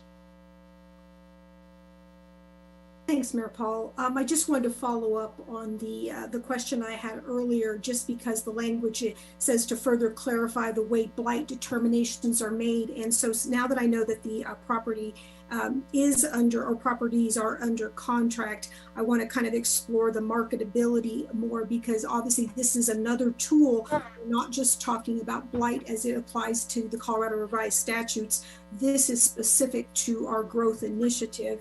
And so I would like to ask, when the property was listed, the last time it was listed and now it's under contract, how long was it on the market before it went under contract? We don't know, ma'am. No, I get that you don't know, but there is someone on the line who should know. It is at least there's publicly available data. I'm just trying to explore that for all of council. This is Chris Elsey, the owner. I'm not for sure how long the property was marketed before we got it under contract, to be honest with you. It was, the property was just available on a commercial property listing site called LoopNet, similar to like realtor.com. Okay, again, publicly available data, but thank you very much. It's something that anyone could look up, but thank you, appreciate the answer. Okay, Councilor Johnson, your questions? Thank you. Thank you. In a strange way, I've just got a comment too about the water. Given the amount of density that the city is going towards, water is going to have to be factored in. How much, and again, it's been mentioned a couple times, 600 units. I'm not sure how that came out. That's a considerable amount of water. And that has to be factored in when we start looking at development in our city. Let's see. Well, I guess for me, I feel very comfortable with the remarks that Ms. Kentner made. I am very concerned that we are using blight as a way to circumvent. Councilor, do you have any more questions? No, I do not. Thank you. We'll come back for comments. All right. Councilor Springsteen, questions? Yeah, I just wanted to circle back around one more time, because I remember that Mr. Coker said that he did not have to answer some of my questions. And I just wonder, does that work for you to be disrespectful to city councilors in that way? So Councilor, we're gonna move on if there's not a question. That is a question. Okay. Because he refused to answer my question. He's not under interrogation. We're not a judge and the jury. They're an applicant before the body. He chose not to answer the question. Take it as is. We're not going to badger the applicant. So if you don't have— He's not an applicant. He is the person who is telling us this is designated as blighted. And I asked a legitimate question, which was— another question. He said he wasn't going to answer it, and he's not going to answer it, is what he said. Well, why do you get to decide that, Mayor? Why? The mayor is the chair. He's the chair of the meeting. I'm the chair. And so I just don't get to get any of my questions answered because he's the chair. Is that how it works? He told you he wasn't going to answer, and what he answered was not satisfactory. We're not going to badger him anymore. If you have another question— I'm not badgering him. I'm asking a question. And I'm letting you know how this is going to work. So if you have another question, please ask it. If not, we're going to move on to a motion and go to comments. We have a full night ahead of us still. I asked my questions. Okay, thank you very much. All right, Mayor Pro Tem, could I please have a motion, please?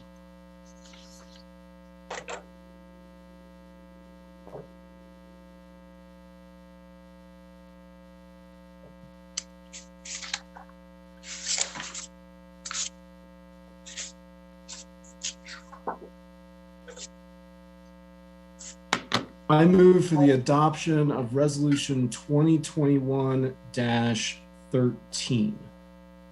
Second. Okay, motion and a second. Comment. So I'm just going to kick off that, you know, certainly there had, I think, been some great consternation from the neighborhood. And I was surprised to see the surrounding neighbors as well as organizations come in and support that. And I think what that helped me focus on was really the blight and not the potential. And that's what's before us today. I think some of the questions are convoluted and get into water and sorts of things. But I think if folks understand the development process, that's where those things come into consideration. When you present a project, that's when West Metro Fire and the water districts, the sewer districts, all the other folks are notified, and then are given the requirements of what kind of upsizing, if there's water, if there's not water, all those other things. So again, regardless of how I feel on a grand scale, what's before me tonight is this blighted or not? And this is certainly blighted. And because of that, I will support it. I will say, however, to the LCs, if this does pass tonight, I really have to emphasize your ability to work with this neighborhood, because they are out in force supporting you. And this is an important property. It's very well positioned, and it's been in plans for a long time to do something unique and special. And I hope that you can do that. But I'll certainly support the blight tonight based upon that. Councillor Vincent? Yes. I think I'm not going to add much. I just think the presentation speaks to the definition of blight, plus all the other concerns that are around there, the brownfields, the dumping. I don't know how long it's been on the market, but it has been an eyesore for a very long time. And I'm going to support the neighbors in this to, I think, Mayor Paul's point. I hope that you work with the neighbors. I did just want to add one thing. I know there was it seems like things may have changed, but there was some consternation on this council before about single family housing and that people should be allowed to stay, and are we ripping down houses and used to live there and knew what it looked like. But I got to say, for the record, there's no houses here. This is a contaminated property that's been there forever and that people have tried to do things with. So that's what I wanted to that everybody know, that there's no single family residence here. So people will not be displaced. So thank you. So I have Councillor LeBeer, Abel, Johnson, then Franks. Thank you, Mayor. I just wanted to just clear up a few things that I've heard out in the community, just add some color to this thing that we're doing here about the blight designation. The first thing I want to point out is that this is not about expanding the urban renewal area. The blight designation is different. Basically, it simplifies the development process to allow a sort of typical development process that you would see in any other city, because obviously Lakewood has some special type of development processes that a lot of other cities don't have. So this really just kind of simplifies and streamlines if we do approve the blight designation. I also want to point out, I know we've already heard this, but just want to reiterate to the community, the landowners and the developers are requesting this, so it wasn't at the request of the city. I also want to mention that we're not required to determine something as blighted. Let's be clear. This property, in my view, is certainly blighted. However, I do think it's important to look at blighting areas where we want to encourage development, and I think that this property does fit into that basket. So I feel comfortable moving forward with the blight designation. I also want to point out that, you know, in my view, the property owners did not willfully deteriorate this property. I've heard that mentioned by some residents, and that's just not the case. This property has been zoned industrial since at least the 60s. That's as far back as I could look at the development zones, but at least the 60s, it was in zoned industrial. That changed in 2007. So this was an industrial part of our community. The community came together and they wanted to see this as a residential mixed use type of development. And that's what we've largely done all across near the light rail, where the light rail now is. So, so keep in mind, this was zoned industrial. That's why it looks like an industrial area. And the other thing is, you know, we don't have property maintenance type codes, stringent property maintenance codes, particularly for industrial zoned areas. So this is all sort of new changes that are happening, but I would echo what the mayor said. I hope the landowners and potential developers are interested in working with the community. You know, this is an important part of Two Creeks, and you know, we'd like to see this be a win-win for everybody in the area, because certainly the way it is right now is not something that I think most of the neighbors want to see. And I think we've seen that reflected in the comments from our neighborhood association and also some of the adjacent neighbors. Thanks. Thank you, Councilor. So I had Councilor Johnson, Abel, Franks, Gutwein. Thank you. Well, to me, there's no doubt that this is blighted. It looks terrible. It's a mess. And personally, I am thrilled to see some attention and some love into this area. That for me is not the issue. I would like to see the developer, the owner, use the allocation process and the banking process and go about it the way that frankly voters had expected regarding the amount of growth in our city. And that's all I'm saying. It's blighted, but please use the allocation system. Thank you. Thank you, Councilor. Councilor Abel. Thank you, Mayor. You know, I agree with what Ms. Kentner said to some extent, that this is a lot of units that will go in and be exempt from our growth policy. And just by way of information,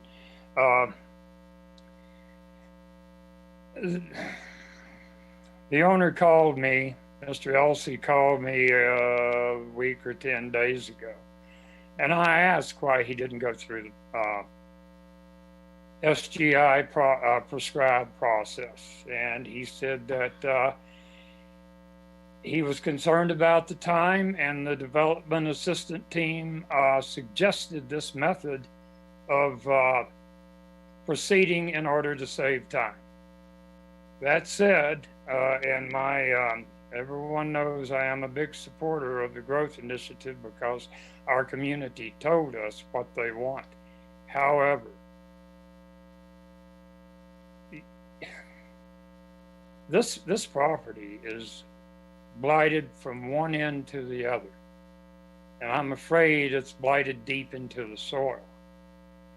This may be the only chance that we have to get rid of this environmental hazard and this eyesore for quite some time. I would hate to see a fortress of boxes put up there to house people, but even that would be a dang sight better than what's at the location today. There is another location pretty close to it we're going to have to deal with before long, and I'm concerned it could be even worse. I understand why the neighborhood's behind this. I'm not surprised at all. This place is not something I would want to live next to, and it's not something I want my community members to live next to. So even though I would like to have seen it go through a different process, the most important thing right now is mitigating the environmental damage there and mitigating the eyesore that exists. So I will be voting for this blight designation because it is clearly blighted, unlike another property that we have declared so before, but I will let that go. And join my colleague, Mr. LeBure, in voting for this blight. Thank you. Thank you, Councilor. Councilor Franks and then Gutwein. Thanks, Mayor Paul. Certainly wanted to thank the neighbors that all reached out to us, either through email or through the Lakewood Speaks Forum. When you look at Colorado Revised Statutes and look at the land, absolutely blighted, especially the 5490 property. I think the other one's maybe a little bit more of a gray area. For me, it comes down to the fact that we had certain conditions around when I agreed to further clarify the blight designations around Chapter 1427. And it was meant to be, for me, a surgical tool where we had difficulties where we couldn't find buyers and properties were languishing. And this property is in a desirable area, up against a light rail. The property owners have indicated that, they do have willing buyers. And so for me, what this does is this blight designation takes it out of the community realm where the community gets a chance to weigh in on a large project. And my community was very clear that they want redevelopment, they want things to be invigorated, but I believe there are allocations available. I believe we've got to fix, as a council, we've got to fix the process. Otherwise, as I've said before, we're going to keep getting applications for blight. And we really need to fix that because we want folks to develop and redevelop in a healthy way for our community in ways in which it benefits all parties and is in a win-win. So while I would absolutely love to be in support of that, I think that the fact that this is a highly marketable and desirable area, it didn't need our blight designation. It's just a way, in my view, to expedite the process. And I don't think that's what my voters wanted when they cast their ballots in favor of the growth initiative. So I will be a no. Thank you. Thank you, Councilor Gutwein. Thank you. Thank you for the discussion and lots of great questions from my colleagues. Couple points here for me. First, I just want to reiterate that it was council and not staff that determined that URA areas will be considered blighted for the purposes of 1427. So I just want to make sure everybody knows that was a council decision, not a staff decision. Certainly want to appreciate the neighborhood support for this. We had we heard from a lot of community members about the support for this project and the, their view that it is blighted and it has been for a long time. And the desire for some capital investment in this area. And I also want to address the concern that this is circumventing the growth cap, the growth limitation. This has been sort of mentioned, but in the purpose and intent section, it says not A, but B, right at the top, encourage redevelopment of blighted and distressed areas. Encourage redevelopment of blighted areas. And then there is a whole exception process. So my view is, and frankly also even if our voters didn't read the entire document, the exception process is the very first section, and it exempts properties that are designated blighted. So this is not circumventing the process. This is part of the process. And if there wasn't a desire to exempt blighted properties, then it probably shouldn't have been in there at all. I really agree with a lot of what Councillor Abel was saying. I really want to express concern that if we don't move forward with this, I'm very concerned that it will not see the investment that I think we all really would like to see. That's what I'm hearing, is that people do, there's no question in anyone's mind that I have heard from community or from council that this is blighted. The question is just which part of the process. And, you know, I just have to say that going through the allocation process, we've had one property go through, they've tried multiple times. They've been denied both times. Also in a really desirable area, also right near one of our highest employers in the city. So it is reasonable to think that there could be some uncertainty in that process and that it could be time consuming, and that is going to cost additional dollars. So anyway, I do also just really want to implore the owners to please work with the community and just, you know, I really hope that you will work with the neighbors to help reach their vision and in moving this area forward. I will be supporting this. All right, Councillor Bida, it looks like you're the last one to have their hand up. Thank you, Mayor. There's been a lot of good comments tonight, and I want to certainly thank the applicant and his advisors for their presentation. I want to say that, you know, it's fine to try and look at a lot of the different factors and, you know, all that, but I have to agree with Mayor Paul on one thing. A lot of that stuff's really not our issue tonight. It's not before us. The size of the development, what it's going to look like, what the parking is going to look like, is there going to be enough adequate water, etc., the access. Those are all fair questions, but they don't have anything to do with whether or not this is blighted property. And the only question we have is this blighted or not? And I haven't heard any counselor or anybody say no, it's not blighted. I think everybody concedes this is blighted property. So then the question is, how do we make a decision that it's not blighted when everybody knows and agrees that factually it is? And I've tried to understand under our strategic growth ordinance 14-27.27,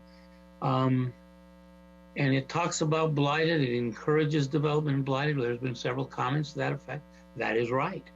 And in the end, it says that the provisions of this chapter, meaning the entire strategic growth ordinance, shall apply to the issuance of building permits for all new dwelling units within the city of Lakewood, except structures located or to be located upon land that is designated blighted. So the only question is do we designate this or not? I don't see anything in 1427 that guides us or gives us authority of when to designate blight and not designate blight. I don't see any factors like that. And in fact, we have decided that we're going to follow the Colorado State statute requirements for blighted, which this property meets, you know, in spades. So I guess I can't even understand where we get the authority to say, well, we don't really want to designate this as blighted because we're worried about how it might be developed or how many units and how it's going to get around 200 and so forth.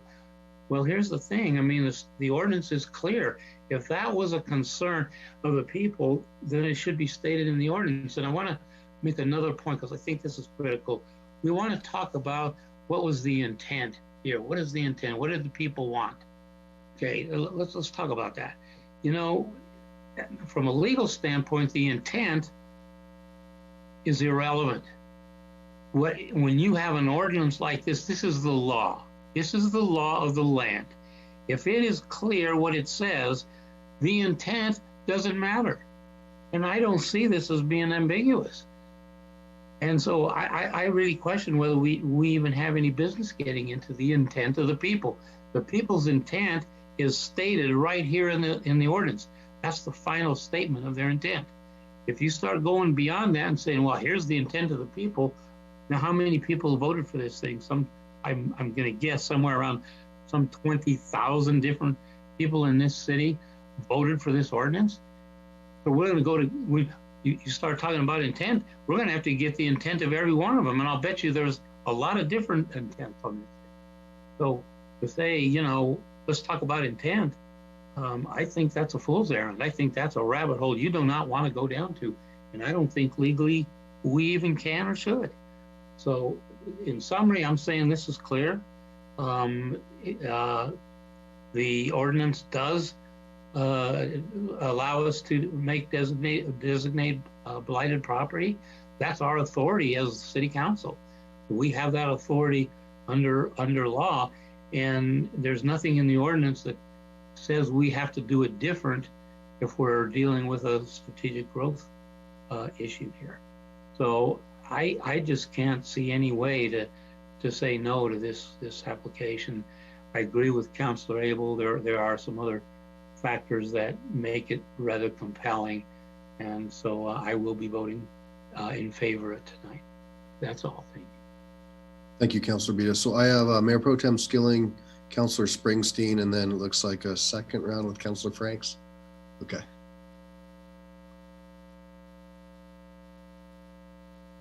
Thank you, Mayor. And if we were playing bingo, Councilor Bita just hit a bunch of my squares on the notes that I had written down, so we can all save a lot of time. I agree with what he just said. I agree with a lot of the comments. What Councilor Franks had said, I think, has a lot of validity. But at the end of the day, what Councilor Abel and what Councilor Bita spoke to, I think it's apparent. So, with that, I'll conclude so that we can move on. Thank you. Councilor Springsteen, Councilor Franks.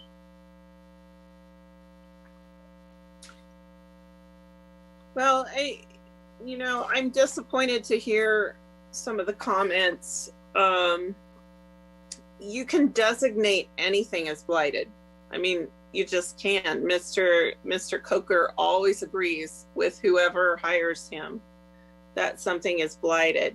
And many of these properties, have fallen in disarray, but can be brought back up to speed in different ways other than building 600 units on them. And, the bottom line to me is there continue to be efforts to go around 200 playing games with definitions. And we had the people of this city tell us what to do. And we continue to find ways to get around it. And I think that's sad. I think that we should uphold the will of the people. And that's kind of the bottom line for me, always in my vote. Thanks.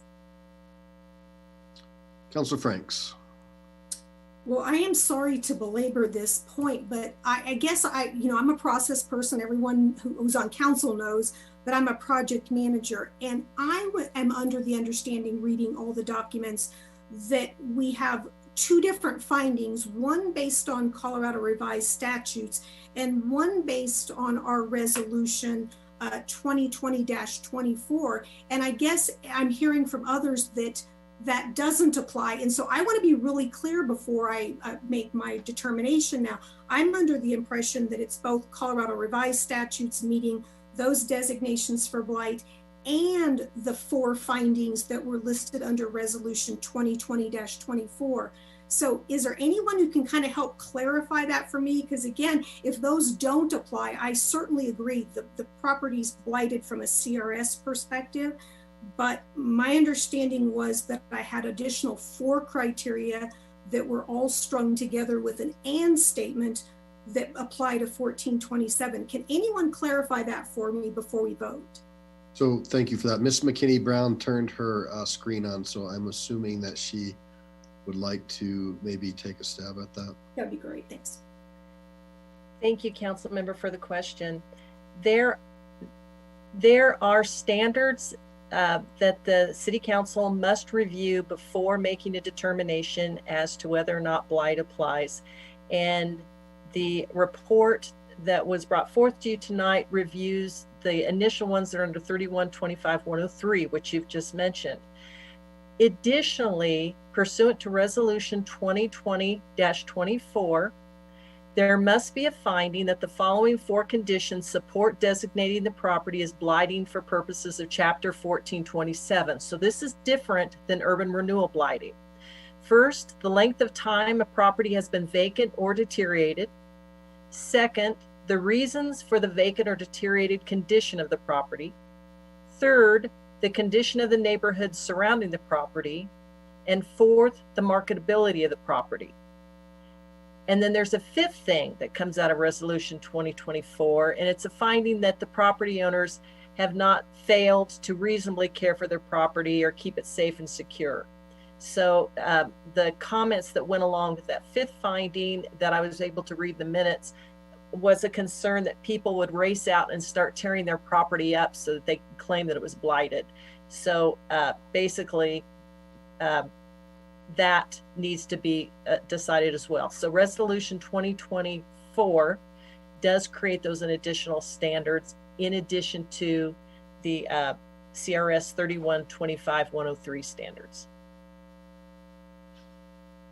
Thank you. I appreciate that. And certainly just wanted to close and say, I appreciate everyone's, questions. Obviously, we all have to look at this very closely, and just thanks everybody. And thanks Ms. McKinney Brown for your willingness to come on and answer my question. Okay, so I believe we have a motion and a second. So can I get clarification on that? Mayor Pro Tem, do we have a motion? Yeah, okay. So we have a motion and a second. Okay. Please cast your votes.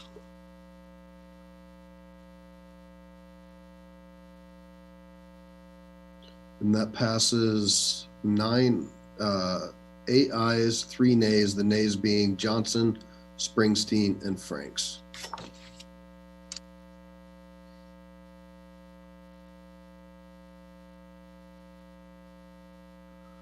Okay, will the clerk please read item 14 into the record?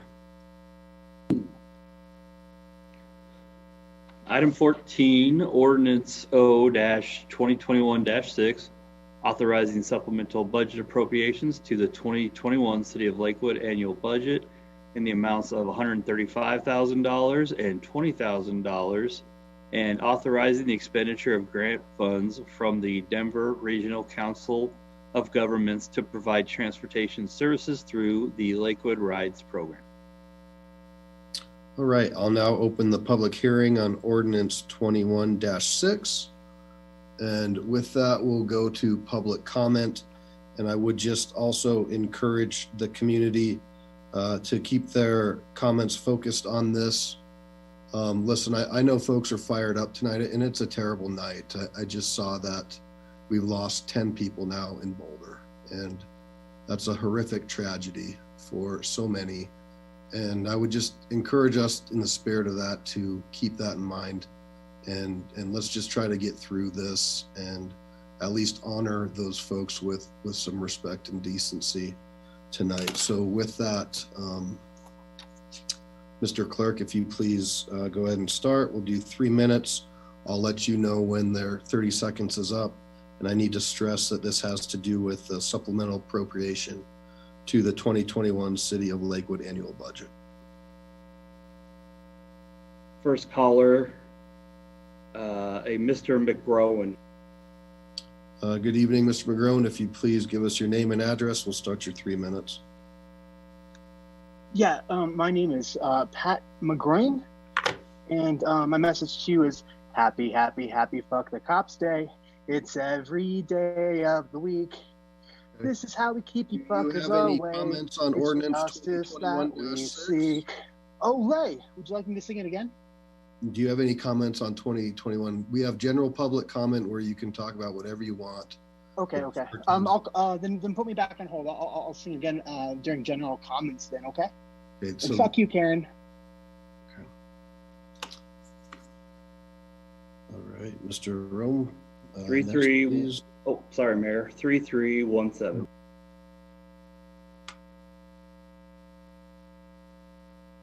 All right, caller, if you want to unmute, and I'll go ahead and start your time. Yes, hello? Yes, 3317. Yes, my name is Kata, last name Pilar, and I have several issues that probably don't pertain to what you're speaking about this evening. I try to reach my district, my congressman, like we're told to do when we have issues to address you guys, but none of you return my calls. None of you even answer the phone. It's all recordings, and it's really frustrating.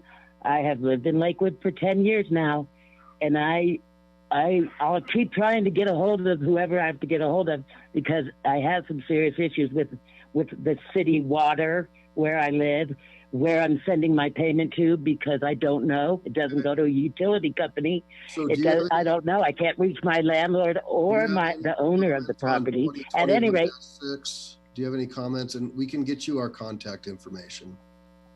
Yeah, I have everyone, but you guys don't answer the phone.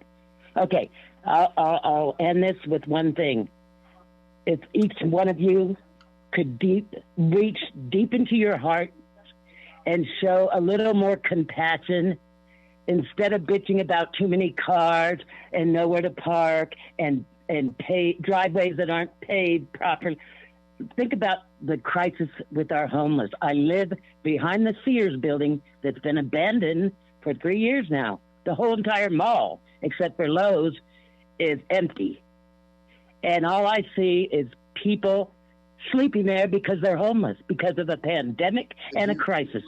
So maybe you should focus on some humanity, some crisis going on in Lakewood instead of the roads. Okay. Because it's needed. And a little transparency. But the police just sweeping up these homeless people and kicking them out is not the solution. Again, do you have Who cares about roads that aren't paved?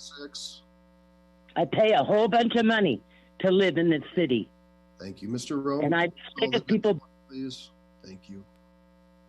9850. All right, caller 9850. If you give us your name and address, and we'll start your 3 minutes. Hello, my name is Eric Brandt, and I'm still living inside my body, thankfully. Again, not because the police wanted me to stay here. But anyway, I really appreciate, Mayor, that you're trying to keep everybody on track with this agenda item. We are here to speak about this agenda item and not other things. I appreciate that you shut people down like Ms. Springsteen and other callers when they're not talking about this agenda item, which is the item that we're talking about now.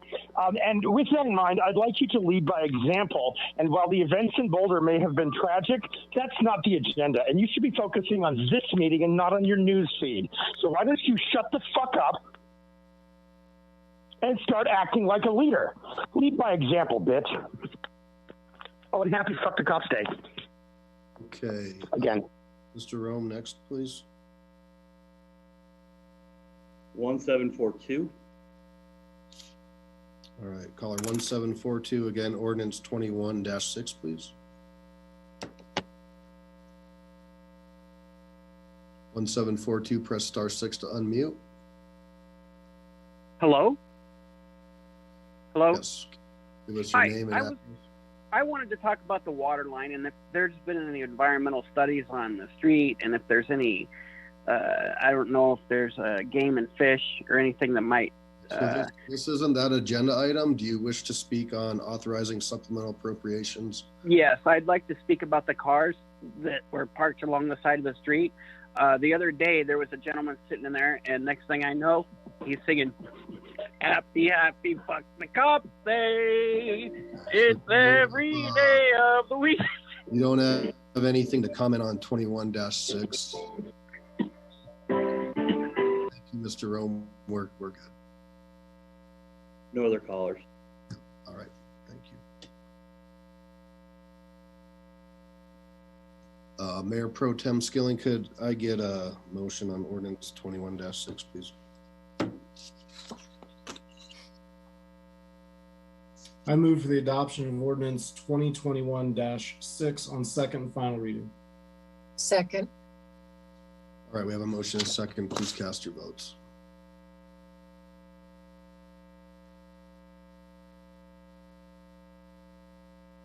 Looks like that passes 11 ayes, 0 nays. Will the clerk please read item 15 into the record? Item 15, ordinance O-2021-4, amending Title III of the Lakewood Municipal Code to modify certain sales and use tax exemptions and to adopt certain changes to the sections 3.03.310 and 3.01.320 and chapters 3.02 and 3.03 thereof. Thank you, sir. And just as a note, I know that we had two callers, Ms. Menton and Mr. Pfiffner. Sorry, sir. So we'll make sure we circle back to you when we go to public comment. I'm going to hand this off to Ms. Bjorklund and her team. And I just want to mention, and certainly we all know in her short time here, it's been a whirlwind, but with her experience, she's been able to bring in a different lens and a different eye to find some things that I think may have had us a little bit out of balance and is providing some cleanup. And this was presented to the Budget and Audit Committee as well as council study session. So I'll turn it over to you now and just want to thank you for your hard work and thank your team for getting us to this point. And we will do the presentation. We'll have public comment, and then we'll go through questions and comments. And again, this is one of those issues where folks might just see different, but let's just continue to plow forward, please. Thank you. Thank you, Mayor. Good evening, everyone. I don't actually have a presentation this evening, but I do have a recap. So in the study session on February 1st, Aaron Nordman presented on the continuation of simplifying the Lakewood tax code by aligning the state and other municipalities. There were 4 exemptions we discussed that currently Lakewood has in the tax code that the state does not. By repealing these exemptions, it will simplify compliance for the business paying taxpayer in the city. The presentation on this subject is on the Lakewood Speaks for your reference. I didn't want to take up too much of your time tonight since there are a lot of items on the agenda. The intent of the staff's thorough review of the tax code is to simplify and clarify the tax code. Of the 4 items that were brought forward to you on February 1st, there are 3 that we think you should consider tonight and 1 that we believe needs further review. The 3 we think you should consider are cigarettes, article and container furnished with food, and electric vehicles.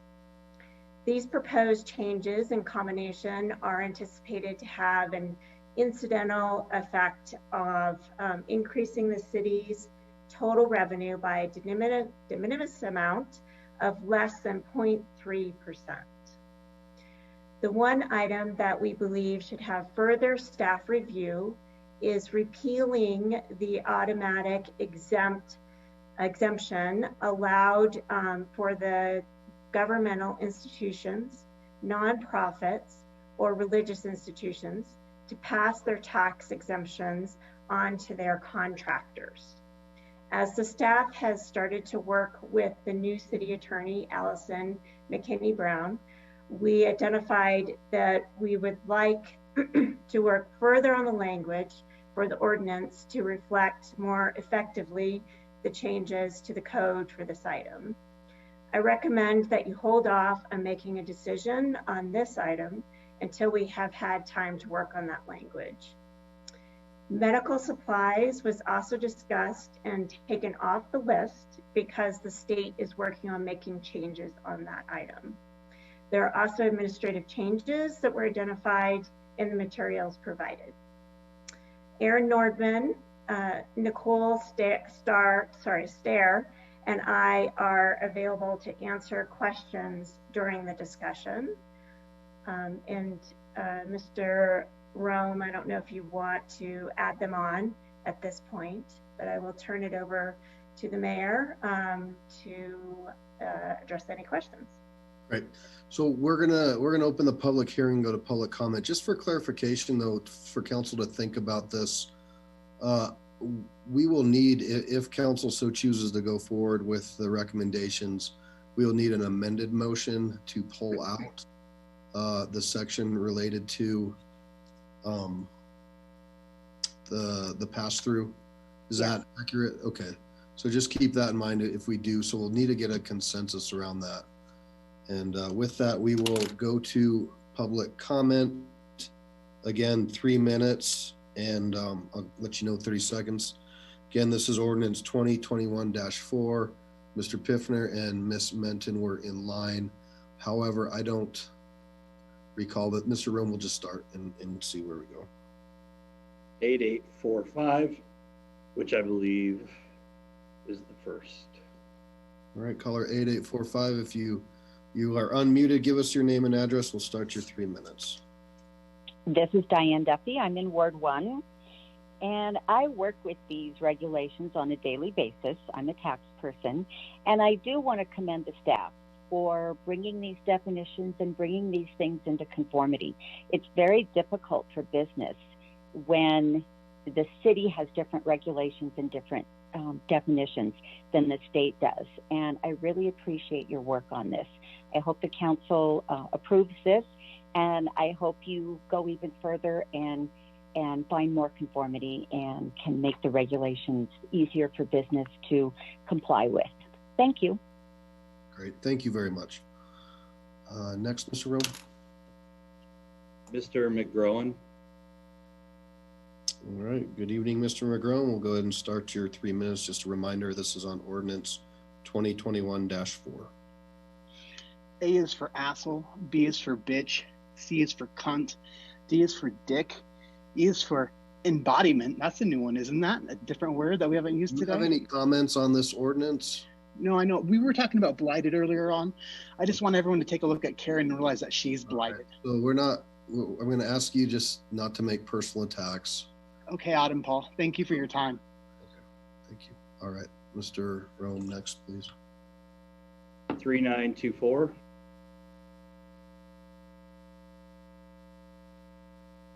Or 392. Good evening. Go ahead, give us your name. Can you hear?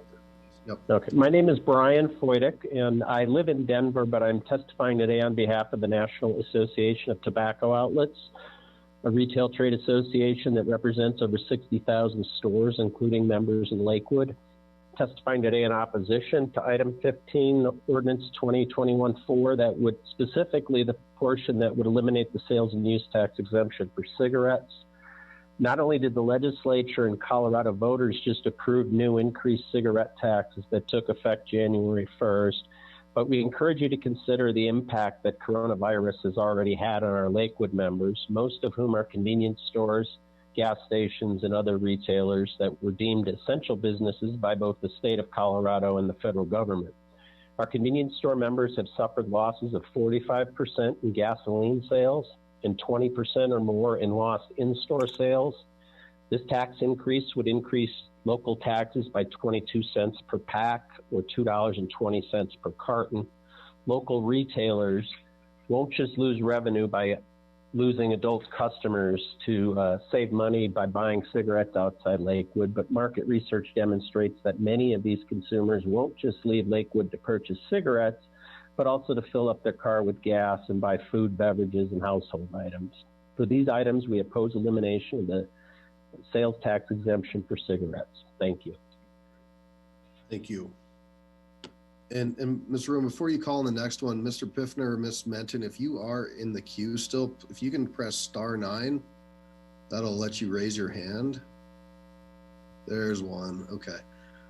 There you go. Thank you very much. All right, Mr. Room, next, please. 9850. All right, caller 9850, if you please give us your name and address, we'll start your 3 minutes. Good evening, Mayor Paul. This is Eric Brandt. You might remember me, and I'm still living inside my body, thankfully.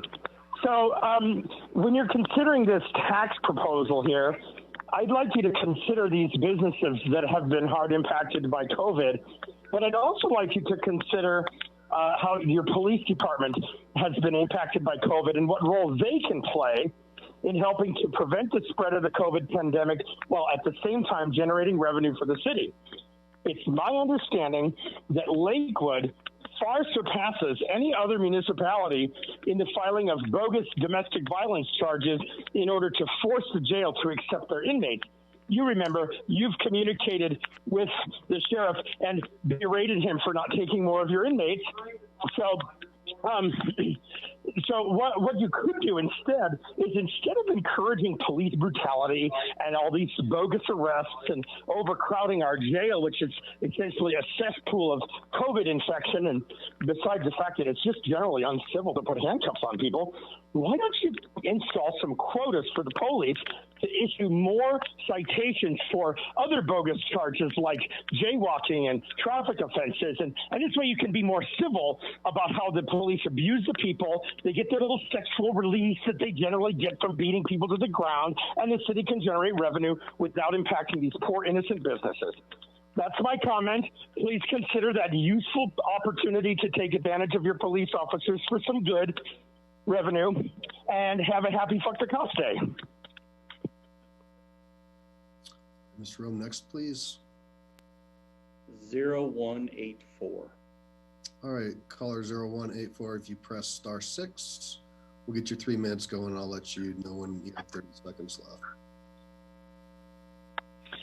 This is Natalie. Am I up? Yes, ma'am. Go ahead. Great. Natalie Menton, Ward 5. So once this package of tax increases picked up steam in late fall during the budget and audit committee meetings, I have followed and listened. My concern is that the package, even with removal or tabling for now the pass-through exemption, is that, based upon staff's own estimates, this will increase taxes over $800,000 a year. And over the last few months, listening to these discussions, it was very clear. This package, in large, was focused on increasing tax revenue. That was plainly and clearly illustrated and documented in the white paper attachment that's in the council's packet, titled New Revenue Opportunities, found on page 209. And when you add in potentially the lodging tax, that gets closer to potentially $1 million annually, but let's say we're at over $800,000. That is not de minimis, as claimed in the whereas clauses. Without any doubt, the focus of this action is to increase revenue. And the person only has to go listen to the archived recordings to hear it mentioned over and over and over. The electric vehicle section has an upper estimate of $356,000 a year. The cigarette section of this package is close to $500,000 a year. And back to the focus of this action, which was well documented. The official documented dialogue was new revenue opportunities. And at over $800,000 a year, that is not de minimis. The Taxpayers' Bill of Rights is very clear. When a taxing authority seeks to amend a tax policy, which results in a net tax increase, is to go to the voters.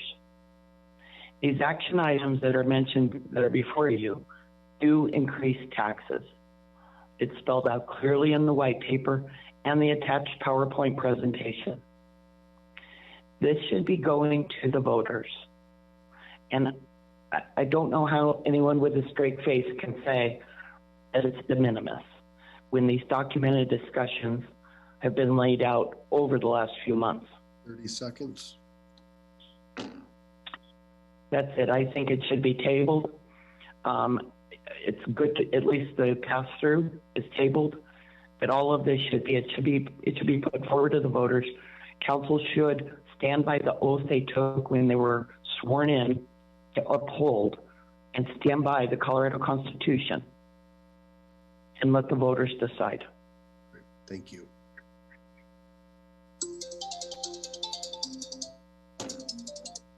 All right, from next. 8329. 8329, you are up. If you give us your name and address, if you would like to unmute, please. Good evening. My name is Penn Fiffner. I live at 38 South Zinnia Way, and I'm chairman of the Tabor Committee. It's been 2 decades, so I hope you'll forgive me if I mention as well that I represented a large portion of Lakewood in the Colorado Capitol for 8 years as a state representative. I'm here tonight to reinforce the letter that you should have seen from Attorney William Bonta. It was sent to each council member, the mayor, the city attorney, and the city manager. The attorney, Bill Bonta, representing us, read your measure against precedent and against the Constitution, and came to the opinion that if you do not go to a vote of the people with these measures, you will be violating the Constitution. So part of it is that you are imposing a tax for the very first time on certain items. That alone would trigger the necessary Taxpayer Bill of Rights voter approval. I also want to reinforce what Natalie Menton said, which is whether it's her number of 800,000 or the $1 million you see in Mr. Bonta's letter, this is not a minor amount. And finally, we hang our hat on the fact that what you are doing, even though the sales tax is in place, what you are doing is changing tax policy. And a tax policy change, quote, that directly causes a net tax revenue gain is required under our Constitution to have final voter approval. The point I want to make tonight to you is well, actually, it's not a point as much as to ask the question, why should it be important to you tonight? And that is, you expect citizens to obey the law. And it's the government that tells citizens how to behave. Don't drive 80 miles an hour down our streets. Don't steal. It's the charter and the state constitution that tells the government, where the people tell the government how to behave. 30 seconds. And it says specifically that you need to have a vote when you increase taxes like this. Please do not dismiss so lightly what it takes the Lakewood citizens to generate $1 million of income and turn it over to the government. So please slow down, table this, bring an amendment that puts it on the ballot for final voter approval. And I'll be glad to answer that question that's on the tip of your tongue, which is, how is the city attorney getting this wrong? Thank you, sir. All right, Mr. Ohm, anybody else? No one else. Okay. So before I go to council questions, Ms. Bjorklund, did you have anything to add? No, not at this time. All right. Councilor Abel, questions, sir. Thank you, Mayor. Mr. Fiffner has been observing tax laws and for years. So could Ms. McKinney explain to us why we are not going to a vote with this, or if this would maybe the better question would be, would this qualify under Tabor to require a vote? Mr. Rome, would you unmute Greg Graham? He's been the attorney working on this since it was brought forward before I started with the city, and he would be more appropriate to follow up on your answers at this point. Thank you. Good evening, Mr. Graham. Good evening, Mayor, Council. We have to be a little bit concerned about attorney-client privilege when we address issues like this, because this is legal advice. I can tell you a little bit, unless the City Council wants to vote to waive the privilege as to the legal advice. There was a case, interestingly, an RTD tax case that the Colorado Supreme Court decided in 2018, where RTD and the Science and Cultural Foundation district, well, it was actually the legislature that did it for RTD and the SCFD. Changed some of the tax exemptions. Mr. Graham, can you give us the citation for that case? You are out of order. I'd like the citation for that case. You are out of order. I'm going to let the attorney finish his commentary. I'll give Ms. Springsteen the citation. It's 416 P3rd 101. So in that case, the Colorado Supreme Court heard an argument that the tax policy change of repealing exemptions, among other things, constituted a tax policy change that resulted in net revenue gain.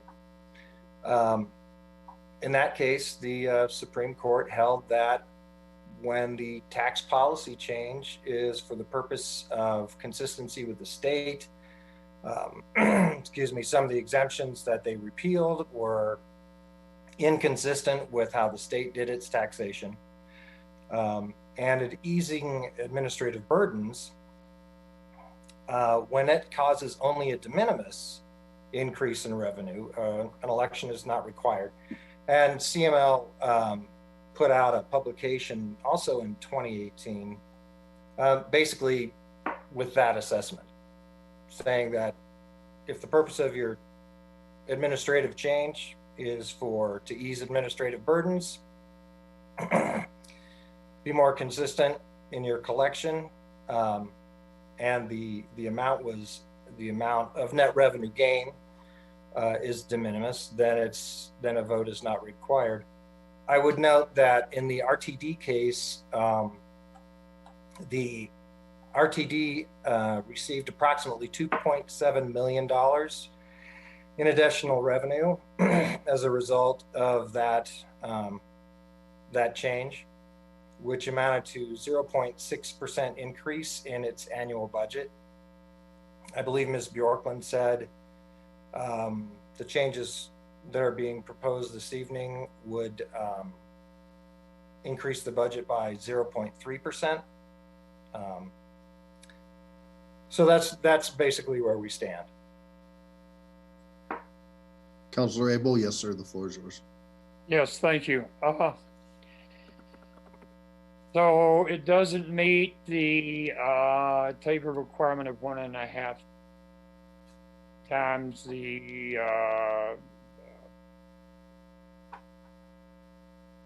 cost of living increase in the Denver Boulder metro area.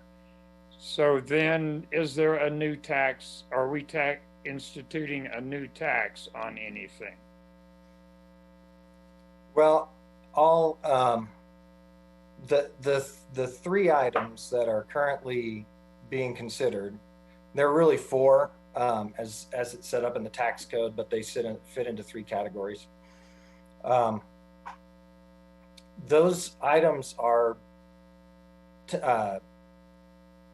personal property tangible personal property, and the city already taxes tangible personal property.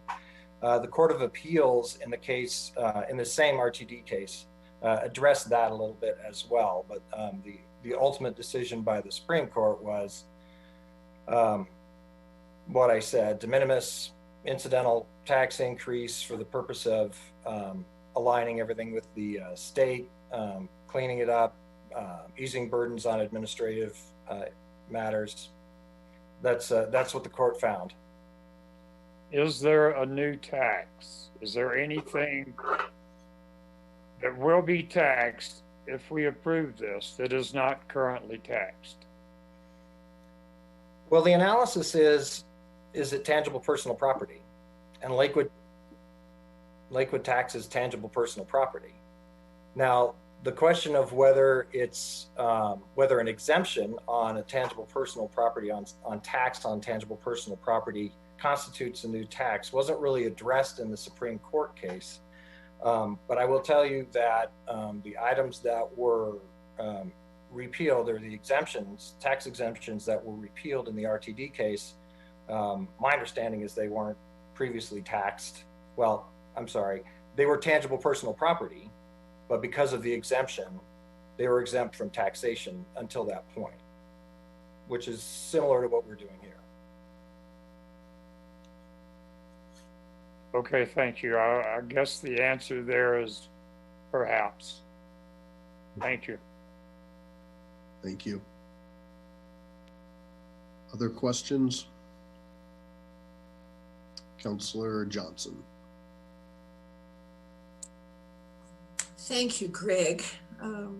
This is complicated. The one portion of this, the supplemental food items, like, isn't that the ketchup and mustard and that kind of thing? That is a new tax on that, isn't it? Well, once again, it's tangible personal property.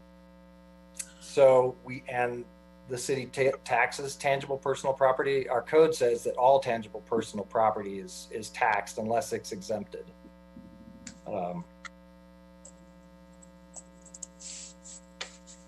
So I don't want to say a whole lot as far as the legal analysis is concerned, because like I said, it's confidential information. Yeah. Do we have any idea how much the city will gain in tax revenue with the supplemental food items? $13,000 is the estimate, so it's pretty small. Yeah. This is the one that I struggle with, because it seems like for the amount of gain, it creates an awful lot of frustration at the restaurant end, and more paperwork for us too, you know. The intent of this analysis was to simplify for the businesses paying taxes. So this would simplify it, because currently the state does not have this exemption. So they would have to change, they have to pay a certain amount depending on which entity they're paying to. They have to have different rules. So this standardizes the rule for them. But ultimately they will be paying on those sugar and salt and pepper that they're not paying for now? Correct. So that would be things like forks and knives, things like that. Okay, I think it's complicated. Thank you. Well said, Councillor Johnson. It sure is. Councillor Springs.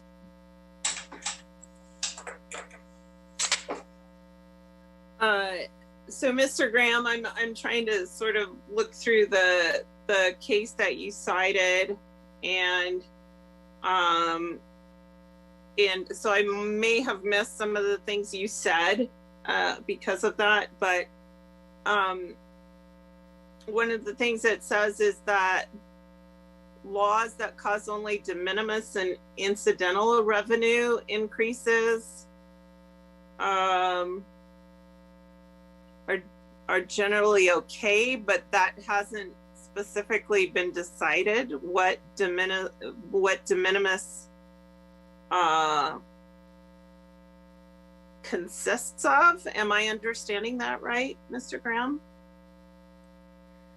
Yeah, the court didn't actually, at least I don't recall in the opinion, the court saying exactly what they felt was de minimis. But in the RTD case, the increase to RTD's budget was 0.6%. And Ms. Bjorklund, please correct me if I'm wrong. I understand if these 3 items were approved tonight, the percent increase in Lakewood's budget would be 0.3%, which is that's correct. Less. Okay. So if we, another question I have about taxation in the city, if we have 700 contacts with police in one day, does that constitute taxation that should be held to the voters? I'm sorry, I don't understand the question. We had 700 contacts with police in one day yesterday, meaning everybody who was on the road was getting ticketed or summoned or what have you. Does that constitute taxation in terms of what we are attempting to do here? So does police contact with individuals? I'm sorry, I apologize. I don't understand how that relates to taxation. Well, we're talking about what is considered de minimis taxation that needs to be sent to a vote of the people or considered by council.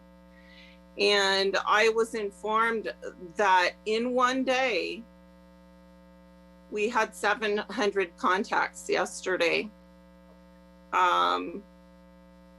To give some perspective, we've had almost 11,000 contacts this year, which is double that of Jefferson County unincorporated, which is a higher population.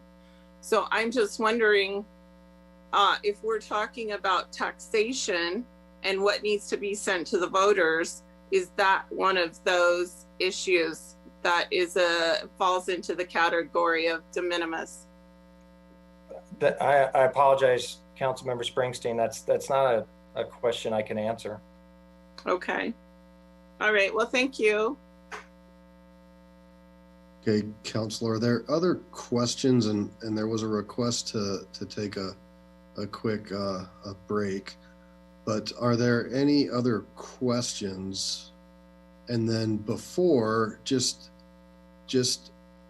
so we have an idea, is there a consensus to pull out the one matter that is recommended by staff for further study? Do I have a consensus on that? Okay, so we're going to pull that one out, and then why don't we, well, it's 9:45, and I know we're probably going to do a time check a little bit later too. So why don't we just plow through this and then kind of take a break? So Mayor Pro Tem, I don't have any more questions. So if you'd please make a motion minus the pass-through, nonprofit pass-through, and then we can have comments.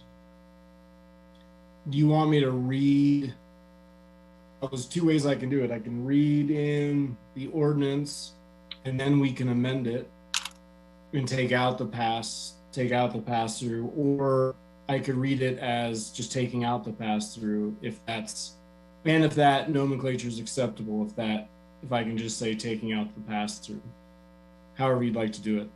Yeah, Ms. McKinney-Brown, what's the cleanest? I think maybe we should do the whole ordinance with the motion as second, and then the motion could be made to pull it out. Absolutely. There should be a motion to approve the ordinance because that's how it was brought forward on first reading. And then before there's a vote, someone needs to make a motion to amend it and remove anything from it that they do not want to see in it. Okay. Thank you. So So I move for the adoption of ordinance 2021-4 on second and final reading. Second. Okay, we have a motion and a second. Counselor Johnson? Thank you, Mayor. I should have raised my hand sooner. Is there any concern from legal about us violating Tabor since we are changing tax policy? And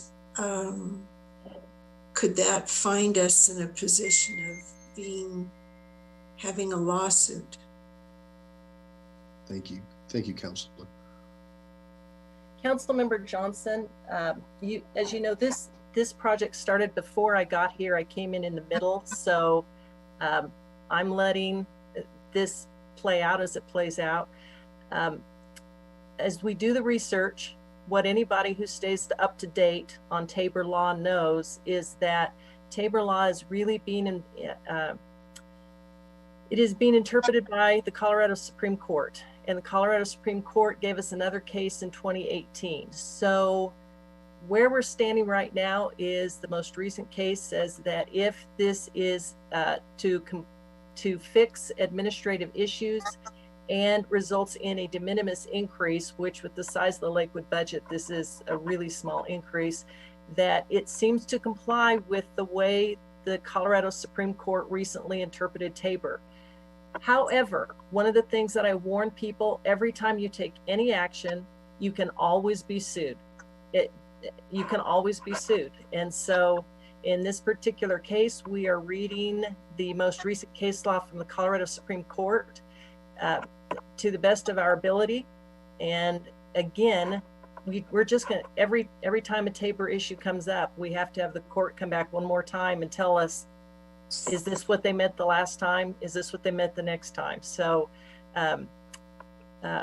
Assistant or Deputy City Attorney Greg Graham did the research on this for staff and did this analysis. And at this point, it's the best reading we've got of the most recent interpretation by the Colorado Supreme Court.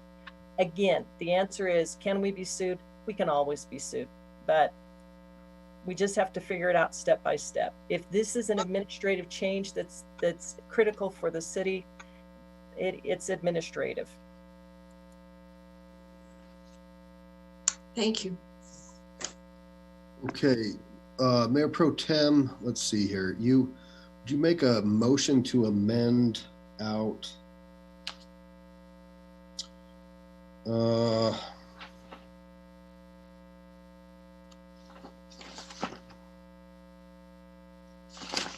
Bjorklund, can you point us to the direction of where in the sections of the 2021-4, the amended out section that we need to pull out? Or Mr. Graham? Mr. Mayor, it's if you see Exhibit A at the end of the ordinance, it has section 3.01.430 exemptions. And then under C, construction materials number 4, that is the pass-through. So that is actually section 3.01.430, subsection C4 of the Lakewood Municipal Code. So the motion would be to remove that from the ordinance. Yes, remove that from Exhibit A such that it would not be repealed by this ordinance.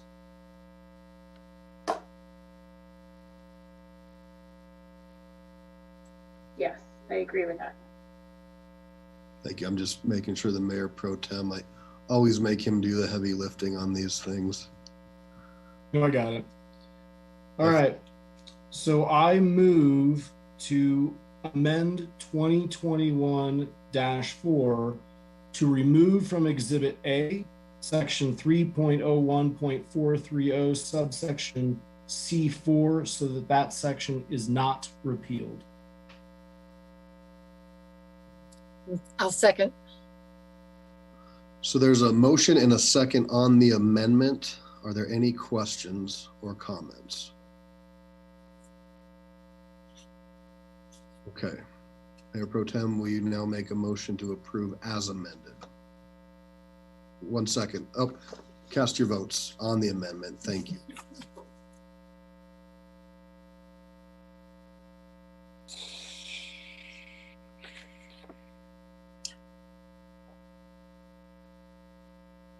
Councilor Springsteen, could you please cast? I'm not clear on what the amendment is. Can somebody clarify? Okay. So in section 3.01.430 under C4, right now, if not amended, it keeps in certain exempt entities construction materials to be used on a project for an exempt entity identified in subsection D. So that paragraph right now, if not amended, would be included. Staff's recommendation is to remove that from the exemption list right now for further discussion at a later date. Okay. Okay, so a motion and a second on the amendment. Please cast your votes. Okay, and I have 11 ayes, 0 nays. Is that accurate? Councilor Bito, where are, yeah, there you are. Okay, thank you. Okay, now can we have a motion on the, or a motion on the amended for approval of the ordinance?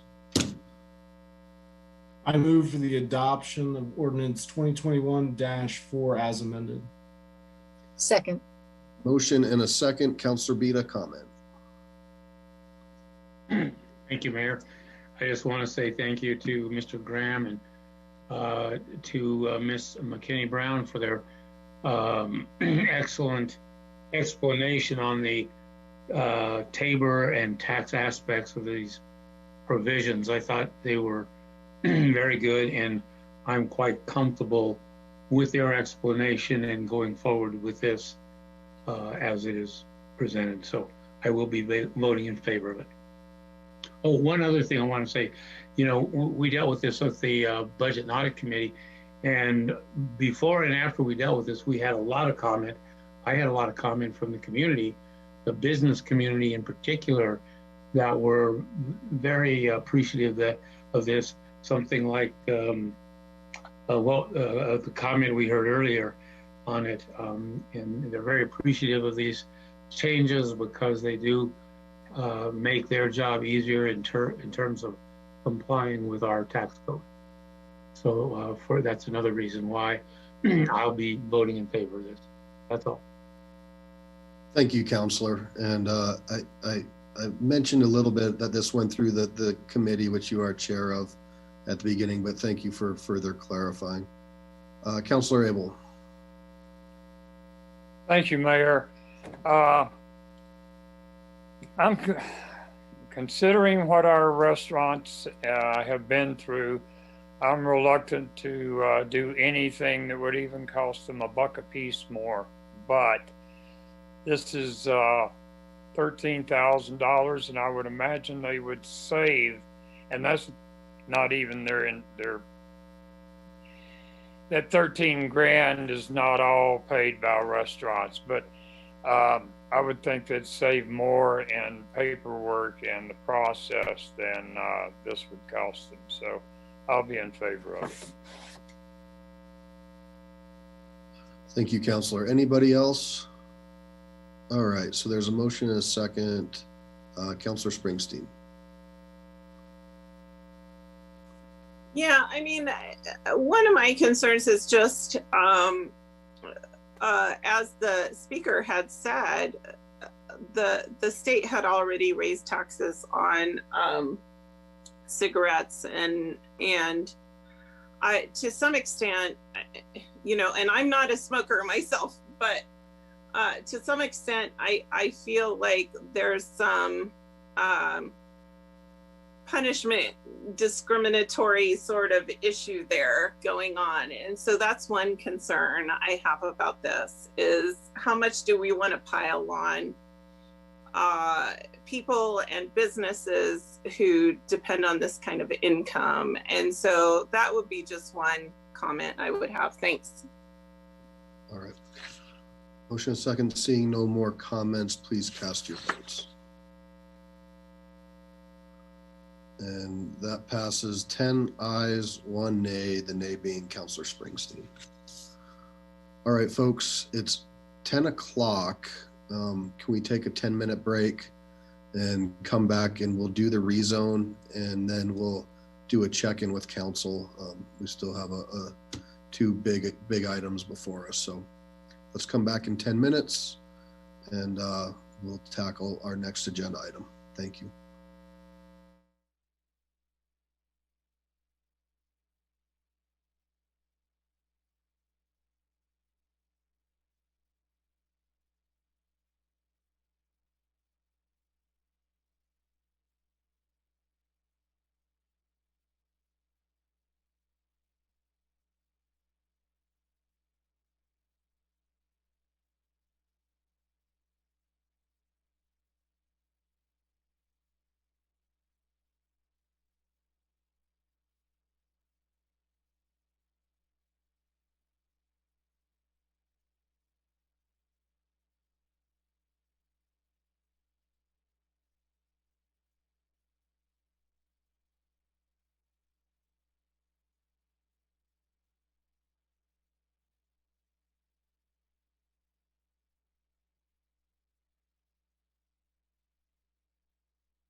All right, we will reconvene the virtual Lakewood City Council meeting of March 22nd, 2021 at 10:11 p.m. Next up, we have, before I have the clerk read in ordinance 16, or item 16, ordinance 2021-3. Ms. McKinney-Brown, I don't mean to put you on the spot, but in light of moving things forward tonight, this presentation has been put through our planning commission with a unanimous vote, as well as on Lakewood Speaks. Legally, I think we just have a staff presentation. Can we just get the findings of fact? And that way, if council just has any questions, we can go right into those. Certainly they'll have the public hearing where the community can weigh in, but. Yeah, there's no legal requirements as to the scope of the staff presentation. Okay.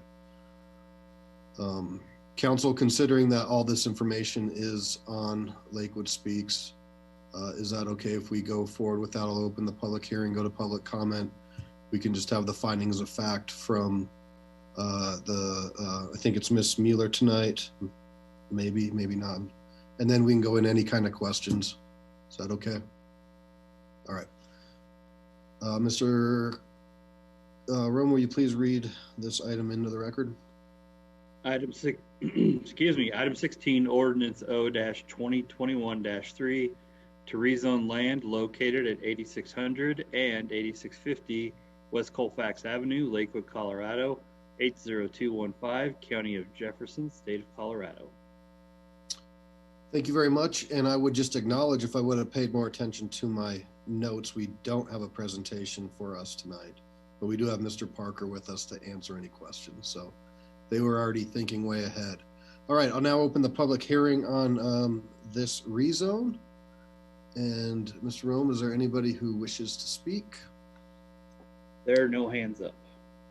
Okay, I will close public comment on the rezone, and we'll start with questions. Councilor Vincent. Councilor Vincent, you need to unmute yourself, please. We don't know what you're saying. I've been pretty good tonight too. I just wanted to let folks know I saw one comment on Lakewood Speaks and it was for the rezone. I just wanted to bring that up. Thank you. No questions. Any other questions? All right, seeing none, Mayor Pro Tem, could we have a motion, please? I move for the adoption of ordinance 2021-3 on second and final reading. Second.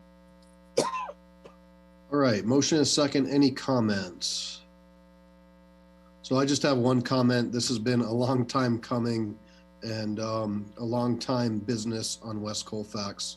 I'm thrilled to see that they're able to hopefully move forward. I will be supporting this. We appreciate all that you have done for Colfax, and I know for some time there was some concern that we might lose you, as you've seen these types of businesses go to bigger areas, more open space, more things like that. But considering some of the issues we've faced in the neighborhood, bringing new investment into this area is going to be really important. So I want to thank you for that. Thank you for working this process, and thank you to staff for helping guide them, as I know this was a challenging site, as most things are on West Colfax. Any other comments? All right, so there's a motion and a second. Please cast your votes. That passes 11 ayes, 0 nays. Thank you all very much. Okay, council, it is Mr. Parker, your hand is up. We passed you. Okay, well, I'll just keep going. So there he is. I apologize, just having trouble getting my screen. I understand there's also a resolution on the development agreement that council needs to take action on.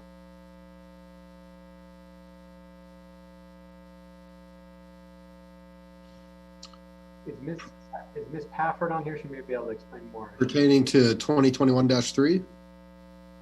Yes, 8600 West Colfax. Okay. Well, I guess we should be brief then. Yes, thanks, Travis. Thanks, Mayor Paul. Yes, staff did include a development agreement in with this for council's consideration tonight as part of a resolution. If you guys decide to move forward with the rezoning application, and that's really just to clarify some required public improvements with the change of use. Thank you for that. And I apologize. I do not have this in my script.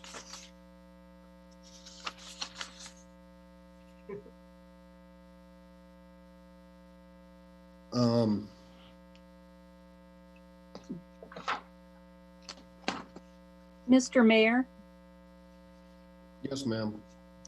would it be a special use permit that's being discussed? Councilor Harrison, no, it's not a special use. It's just a development agreement that outlines some specific improvements on Colfax. There's a closure that's required based on CDOT access code. And so this just authorizes staff to go ahead and enter into this agreement with the property owner and the city. Thank you, Ms. Pafford. If we could, one second, Councilor Abel. I don't know. I'm just not finding this. So if we could maybe find the language to share. Yeah. Councilor Abel. Let me just check.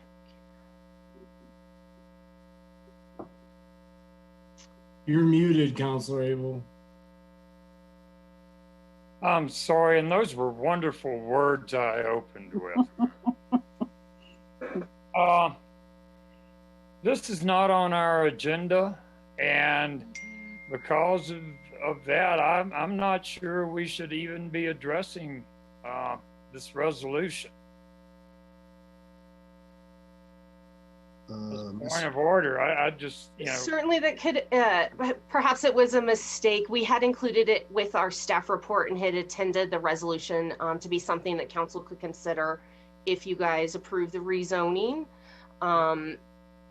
Perhaps that wasn't communicated very clearly in our agenda tonight, and we can certainly regroup and bring it back to you guys at a later point. I think if need be. So let me get clarification from Ms. McKinney Brown, please. I think that there was an agenda error and that this is in fact off agenda. And sometimes these kind of things happen, but I think that technically it needs to actually be posted on the agenda before council takes action, and it was not. So I'd recommend that this be brought forth on an upcoming agenda for approval at that time. I think that's what we'll need to do. And so it looks like in our next regular meetings, not till April 12th. Mayor, we'll get that. This is Kathy. We'll get that on the agenda just as quickly as we can at our next regular meeting for action. And you'll be notified with ample time. Okay. All right. Thank you. Thank you all very much. You. Yeah. Thank you. We're all learning together. Well, we don't have many rezones anymore. This is kind of a nice refresher for us. So no problem. I do appreciate the abbreviated hearing. Yeah, we came through on that. Mayor Pro Tem Skilling. Just so that we're all clear and the public's clear, we're referring to the draft developer agreement that's actually in the packet, but was not separately identified. It was not a separate agenda item. That's what you guys are bringing back. So if folks want to see preview, that's where they would go. It's the last item listed on Lakewood Speaks. It's a draft resolution. Got it. Yep. But it should have been its own agenda item. So yeah, the fault is ours. Okay. And we'll post it again and include that information again when it's up for action at the next meeting. Great. All right. So it is 10:20, And we have another agenda item, which is of great interest and concern, and certainly has yielded a lot of conversation on Lakewood Speaks. And I know that there were folks that wanted to weigh in on this tonight. There's also been folks that have said that they'd like to consider postponing this due to the fact that it's 10:20. I would like to be respectful to folks that called in tonight and have waited through this meeting for 3.5 hours. So I would like to read it in, and there is not a presentation. And I'd like to engage in public comment and then test where council is after that. Is that acceptable? Okay, I'm getting yeses. All right. So if you do wish to speak on this topic, and I know there were a couple, there was a request to pool, and we'll just need to make sure that if you do pool for your 10 minutes, that you have your 3 folks on. And I will ask the clerk to please read item 17 into the record. Yes, item 17 is ordinance O-2020-10, student living definition in zoning ordinance. And Mr. Mayor, I'd like to add that I was never contacted with the follow-up of who actually wanted to pool and who it was. So that's where that's okay. So when our folks do get called on, and if you were the one who wanted to pool, if you could just please let us know the last 4 of the folks that you're pooling with, we can go from there. And with that, Mr. Clerk, let me get my timer. Again, I'll remind you it's 3 minutes. I'll let you know when you're 30 seconds out. And then I ask that you keep your comments to 2020-10. First caller, 8441. Caller 8441, if you please unmute, *6, give us your name and address, we'll get you going. My name is Tom Raganetti. My address is 950 17th Street, Denver, and I am a lawyer here to speak on behalf of Colorado Christian University. I've been a land use lawyer for 44 years, and prior to that, I had a degree and experience as a city planner. The problem with the proposed language is that it bases zoning regulation on ownership, not use. And use is the typical basis for regulation for all of zoning throughout the United States. To do it based on ownership raises 2 sets of problems, legal problems and practical problems. I'm not going to go through an exhaustive list of the legal problems that could be implicated, but just as a sample, this may violate the Colorado State Zoning Enabling Act for municipalities. It could violate equal protection to the law requirements. It may violate the Federal Religious Land Use and Institutionalized Persons Act. It conflicts with and is contradicted or contradictory to other provisions of the Lakewood Zoning Code. And it appears to be special legislation which is designed to penalize Colorado Christian University. Probably more important is its practical effect. It is vague, it's broad, and in many respects it may not carry out the intended purposes. It may not accomplish the objective desired, which is to eliminate student housing in single-family areas. For instance, you could have a non-university owner. You could even have a slumlord who bought multiple houses and rented to students. There's nothing that prohibits that here. Nothing at all, because it's based on ownership by a university.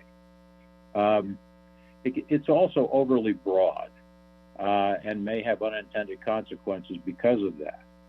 For instance, if you had a university who owned, a home or two and rented one of those homes to a professor who had elementary school children that were in school, theoretically, you've got student housing there, and this would be prohibited. And that's not at all what's intended. So all in all, I don't believe that this is a solution to the problem at hand, and I think it raises more problems than it will solve. And I'd be happy to answer any questions.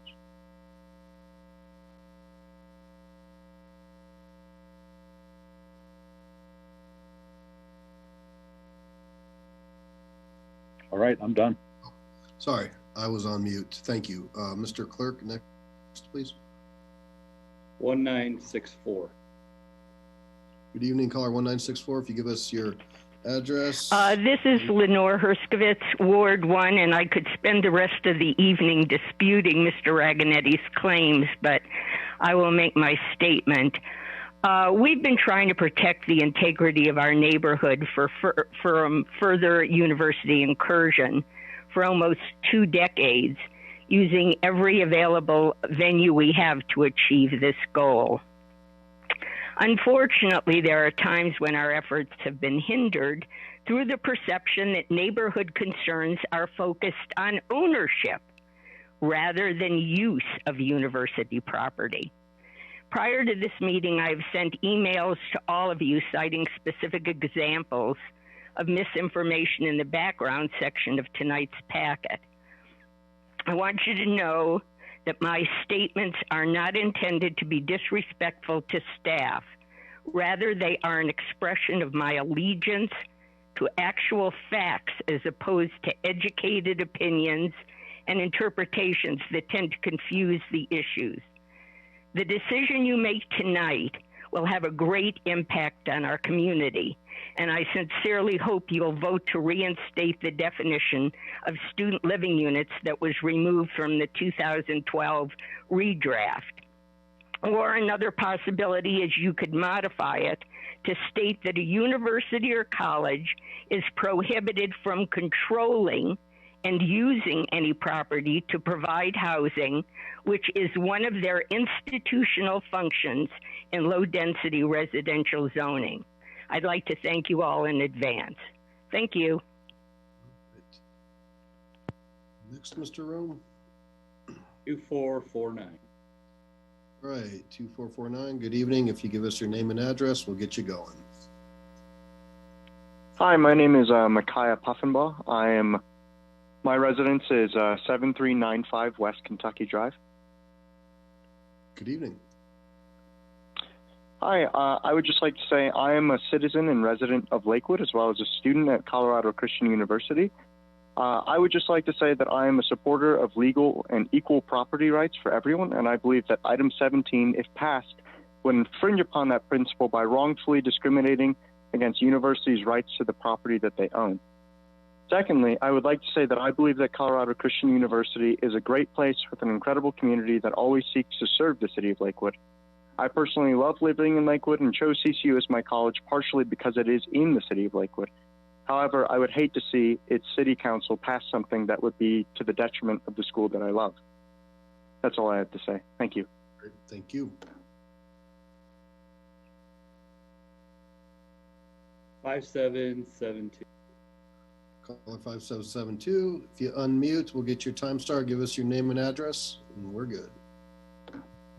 Hello, my name is Janet Black, and I'm at 5 South Flower Street. I just want to say that my family and I were a neighbor of CCU. We're a very close neighbor within a couple blocks.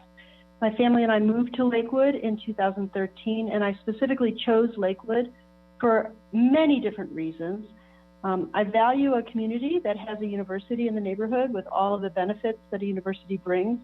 And I live in this neighborhood directly adjacent to CCU, where students rent homes in my neighborhood. And I myself have rented a room in my home to several different CCUS students over the time. And they've been having good relationships with our neighbors. They're in an amenable condition with our neighbors. The neighbors love the students that I rent to. Finally, I want to say I fully support that all private property owners should be able to use property, rent rooms and homes without discrimination as part of their private property rights. So that's what I have to say. Thank you very much. Great. Thank you. Next, Mr. Rome. 0680. Good evening. Give us your name and address. We'll get you started. Good evening. Thank you for staying with us through what's been a long night. This is Jesslyn Sharazai, and I'm a resident of Ward 1. I'm calling to request that council reinstate student living units in the zoning definition. You've heard from a number of neighbors tonight and through Lakewood Speaks on this opinion. We've heard over the last many years that working to solve this incursion into the neighborhood, that the only path forward is a good neighbor agreement. This is not a reasonable solution. While CCU was under the leadership of former President Bill Armstrong, they purchased a number of properties outside of their footprint on the west side of South Cody Court. After pushback from the community in a situation similar to where we find ourselves today, City Council was able to broker a compromise for a good neighbor agreement-like situation. It lacked any sort of enforcement. CCU agreed in that exchange for a rezoning that they would not purchase any additional properties. Fast forward, here we are. CCU has new leadership, we have new counselors, and CCU is at it again, purchasing properties outside of their campus and asking for the neighbors to grant them grace in how they use it, which is the issue, not ownership, but how the land is used. We can't trust CCU in a good neighbor agreement. They have already proven the integrity of their word in regards to student living. I urge council to reinstate the language that was taken out. No legal opinion informed the removal of that language in the ordinance, and it is unclear why we are forced to fight this time and time again. CCU leadership changes, city council representation changes. What doesn't change are the neighbors in this community, many who are speaking on this issue tonight, and we're being forced to deal with this issue again. I urge you to vote to reinstate the student living units. Thank you. Thank you. Next. Arwen E. Arwen E. Give us your name and address. We'll get you 3 minutes going.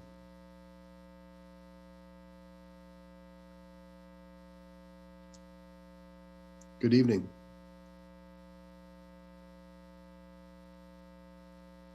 Arwen, you are unmuted.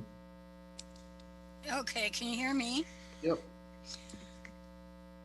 Okay, I kind of lost my train of thought. Just brain dead. Who is going to benefit from this change? Why has it been brought up? Who brought it up? So this certainly has a long history. Do you have any opinion towards the actual ordinance? I'm trying to figure out what the problem is and why it's such a big deal. I mean, I can't even think anymore. I've been listening to this drone. Yeah, I think it should just be as simple as who's benefiting from this change and why, and make sure that the citizens are the ones that benefit from it. The neighborhood, the people who live there. I'm done. Okay, thank you. Next. 5002. 5002, you are up. Give us your name and address. We'll get you going.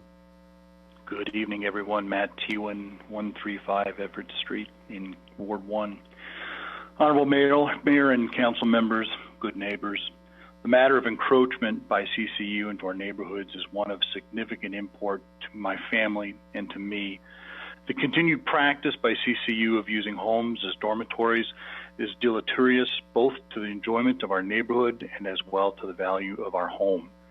Having listened to CCU's arguments regarding this continued practice over the course of a few years now, I feel it incumbent to point out that theirs are, on their face, disingenuous. CCU argues that this is a land rights issue. In so doing, they are attempting to conflate land ownership with land usage. That I have heard, no one has attempted to argue that CCU should not be allowed to own properties within Lakewood. It is how they intend to use these properties that is an issue.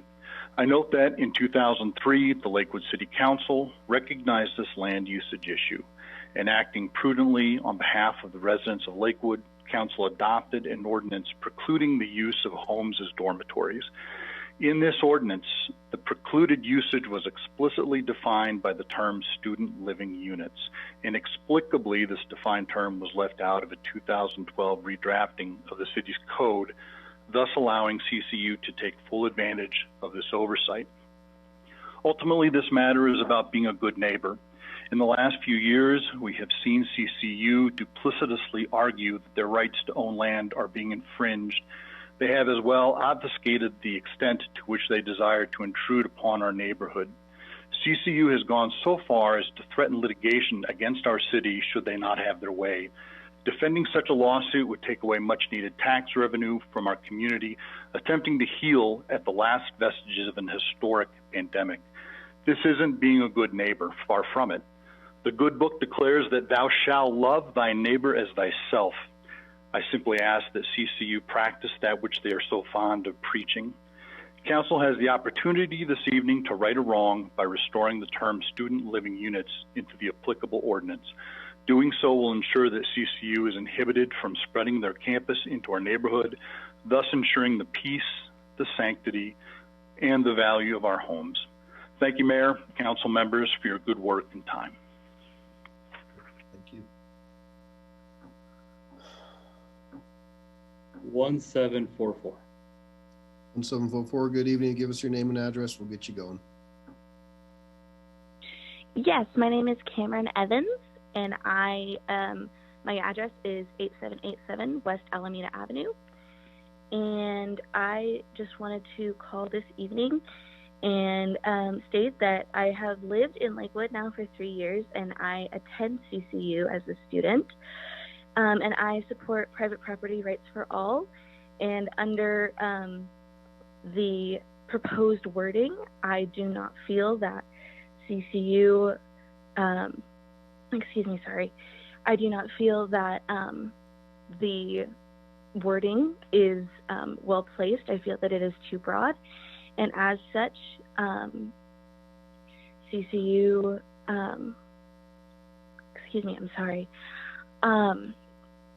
I feel as though that CCU would be limiting the community. In fact, CCU has provided me a great community. It is the reason why I came to CCU was because of the community that Lakewood provides. And I just really hope that you all hear what myself and everyone else has to say this evening, and just vote your conscience this evening. Thank you so much. Great, thank you. 0096. 0096, good evening. Give us your name and address. We'll get you going. Jordan Jansen, 8787 West Alameda Avenue. Good evening. Hi. I'm a student at CCU and a resident of Lakewood. My fellow students and I chose to come to Colorado Christian University and Lakewood as a city, in some part due to the location that we get to live in. My peers and I strive to be a positive influence on our community through our involvement in volunteer opportunities that allow us to affect the community we live in.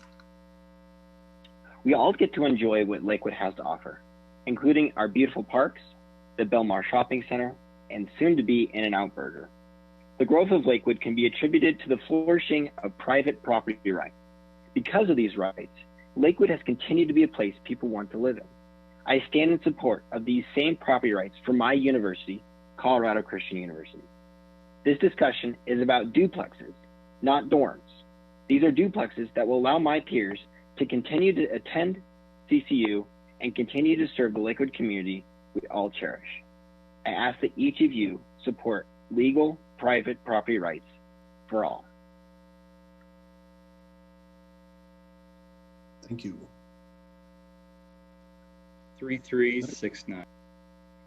3369, good evening. If you unmute and give us your name and address, we'll get you going. Good evening. My name is Shannon Dreyfus, 8787 West Alameda. Good evening. CCU has consistently been a proactive neighbor and landlord, and we remain committed to continued dialogue. As promised, CCU has acted in good faith and not permitted student occupancy in our duplexes during this time of clarification. We maintain that the use of property should not be defined or restricted based on ownership. And I want to clarify, there's been a few comments from people stating that they don't want dorms or institutional functions in the neighborhood. Well, good news, because we're not talking about dorms, we're talking about duplex homes. A dorm is a group residential accommodation with common cooking facilities and gathering rooms. They house large groups, usually more than 5 of unrelated people. When CCU acquired these duplexes, there was no remodeling other than new carpet and paint, which is the same as that we provide to our tenants. Nothing magical happened to convert the property into dorms. In fact, if one of these dorms or one of these properties was sold as is, Would this magic dorm classification disappear? Certainly, none of the current tenants living in CCU's property for the past many years considered themselves dorm residents. If Kaiser Healthcare acquired a home and offered it to an employee as a benefit, the property does not magically become a healthcare facility. I understand that some people just want the old language back.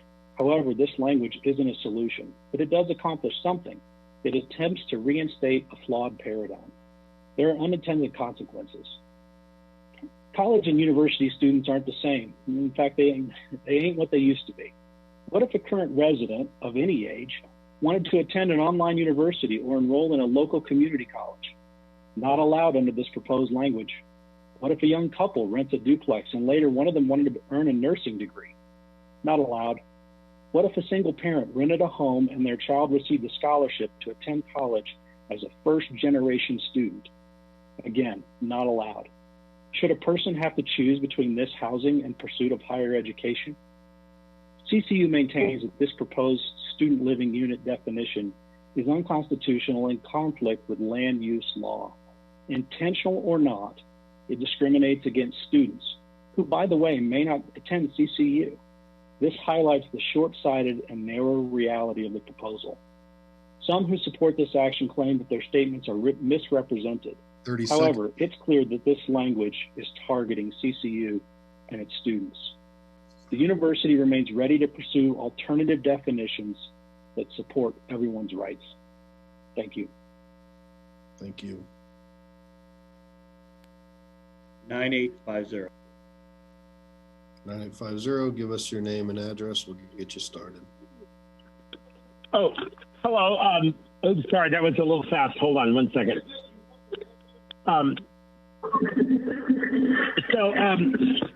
First of all, I'm Eric Brandt again, as usual. And as usual, I'm still living inside my body, although you can probably tell from the sound playing on my toilet that there's less of me now than there was at the beginning of this meeting. There we go. And listen, this is precisely the kind of legislation that this council should take up. This is exactly the kind of legislation and kind of law that Lakewood engenders. That Lakewood, this is the very embodiment of Lakewood. It's overbroad. It's specialized legislation. It penalizes the Colorado Christian University, which is always a good idea, and it's very likely to violate people's rights. So I would expect that you should vote for this. This is exactly what the kind of things that you like to vote for. You want to talk about good neighbors. Just look at the kinds of blight problems that you have with the mayor's assisted living centers and all the problems that congregate living does. The diapers in the street and the code enforcement that won't do their job. I mean, just think of the neighbors.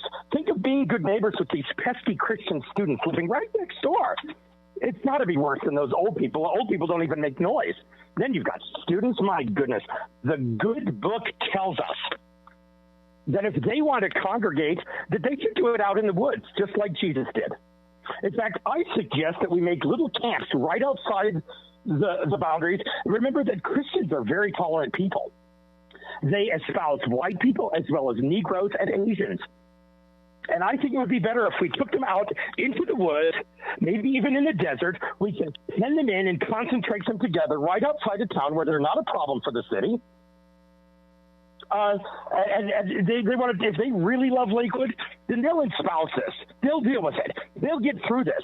God teaches them that they should endure their trials and tribulations. And I think it's upon Lakewood's responsibility to give them a trial and tribulation of biblical proportions. They love Lakewood? Well, let's give them a taste of true Lakewood medicine. Let's show them what Lakewood is really about. And if they don't like it, they can move. And quite frankly, we'd be better off if they did. So that's my input. And also, I just wanted to mention that Mayor, I didn't appreciate how you handled Mr. Grisham, or Mr. Graham, I mean, when he showed civility and tolerated Ms. Springsteen making a minor brief interruption to try and clarify something, as they frequently do in legal circles. I think Mr. Beda would tell you that these minor interruptions to try and clarify something are very civil, and that's just not the kind of meeting that you typically run, and you're not on your game tonight. So I would expect you to slam him next time he tries to be civil to one of your council people. Jerome next.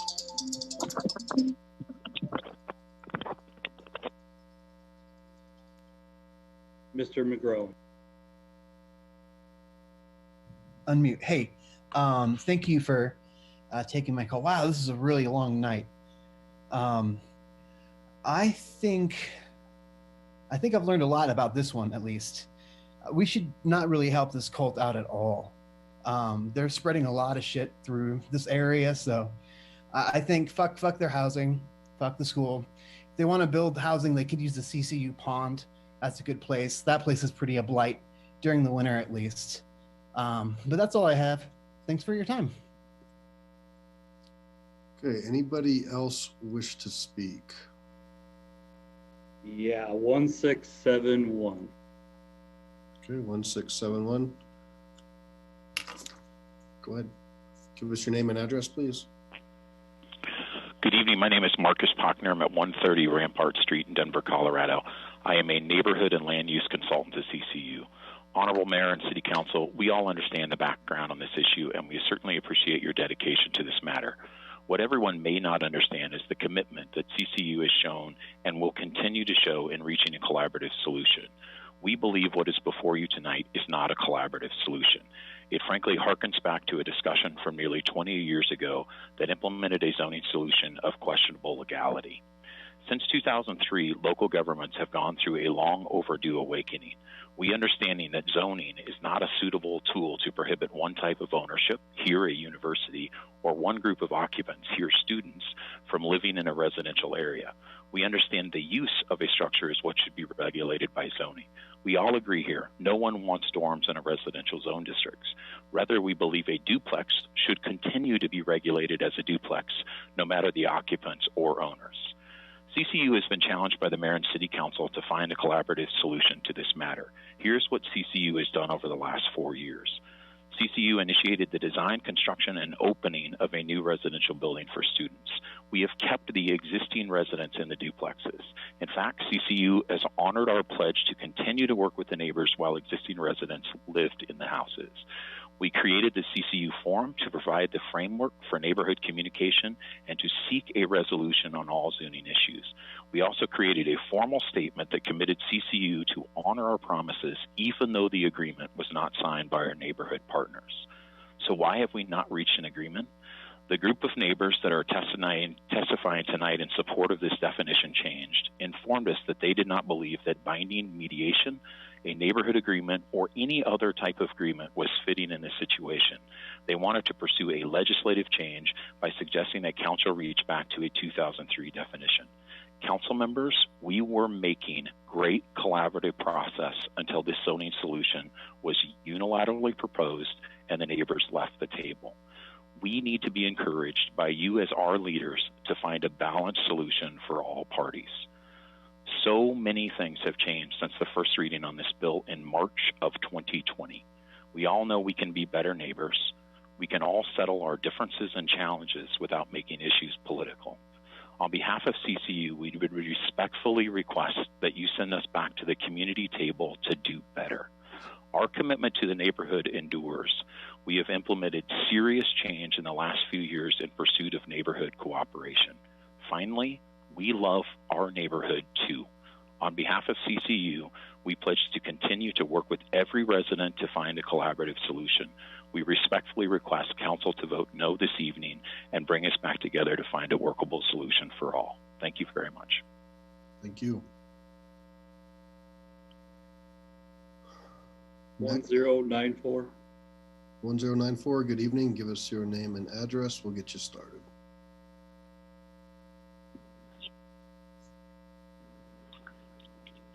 Yes, good evening. This is Robert Baker, 50 South Cody Street. During the last 4 years, in my capacity as president of Mid-Lakewood Civic Association, I've met with everybody on the city council individually at least one time, and some of you many more times, either in person or on the phone, regarding the history and the facts around this issue.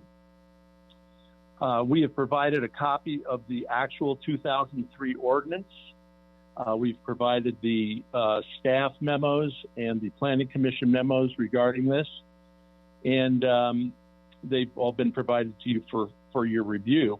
And I hope you'll respect the facts and qualify the opinions as we talk about this subject further tonight. I've also emailed you a copy of the remarks that I'd like to make prior to the meeting. So, unfortunately, a lot of what's been said tonight does not even hit the mark as to what the issue is. And the City Council does have an opportunity and obligation to right a wrong tonight. The intent of the 2003 ordinance was to prohibit post-K through 12 educational institutions from conducting activities and functions inherent in their operation in low-density residential neighborhoods. This zoning change was especially intended to prohibit universities or colleges from providing housing under their control in our neighborhoods. The existing code is actually unchanged, but less clear as a result of dropping the more detailed definition of student living units from the 2012 rewrite of the zoning code. The current code still explicitly prohibits university college uses in the use table and includes the function student living units in the definition of university and college. We ask that the council uphold legally passed policy that has never been revisited or intentionally changed by council since 2003. Thank you. Thank you.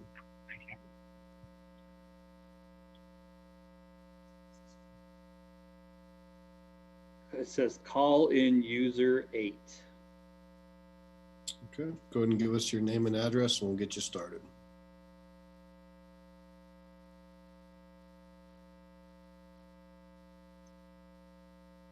Call in user 8. Hello? Name and address and we'll get you started. Hi, to start, it's mean to call people names. And on top of it, I don't have to prove that I'm a resident to be an American. On top of it, I'm not a resident. I'm not a citizen. You can't make me be a citizen. You can't make me be a resident. I don't have to prove that I participate in society to be a part of this society. Cool. And that's where you got comment on 2020-10. The thing is about it is you guys are trying to sit there and hold a meeting about somebody's private property, and that's unlawful. It's a natural right. Property rights are a natural right, and the government does not have any authority to regulate one's private property in any way, shape, or form. You need to stop holding a public meeting about people's private property and cease and desist immediately. Okay. All right, so we will now close public comment, and I would just turn to council as to, do you want to start questions? Mayor Pro Tem Skilling. I'm just going to throw this out there. I've got a couple points. Point one, we received a follow-up memorandum with a lot of legal points, I believe, midway through this afternoon. I'm not even sure if everyone's had a chance to read that yet. It is now almost 11 p.m. I don't know that this is the appropriate time to get into this.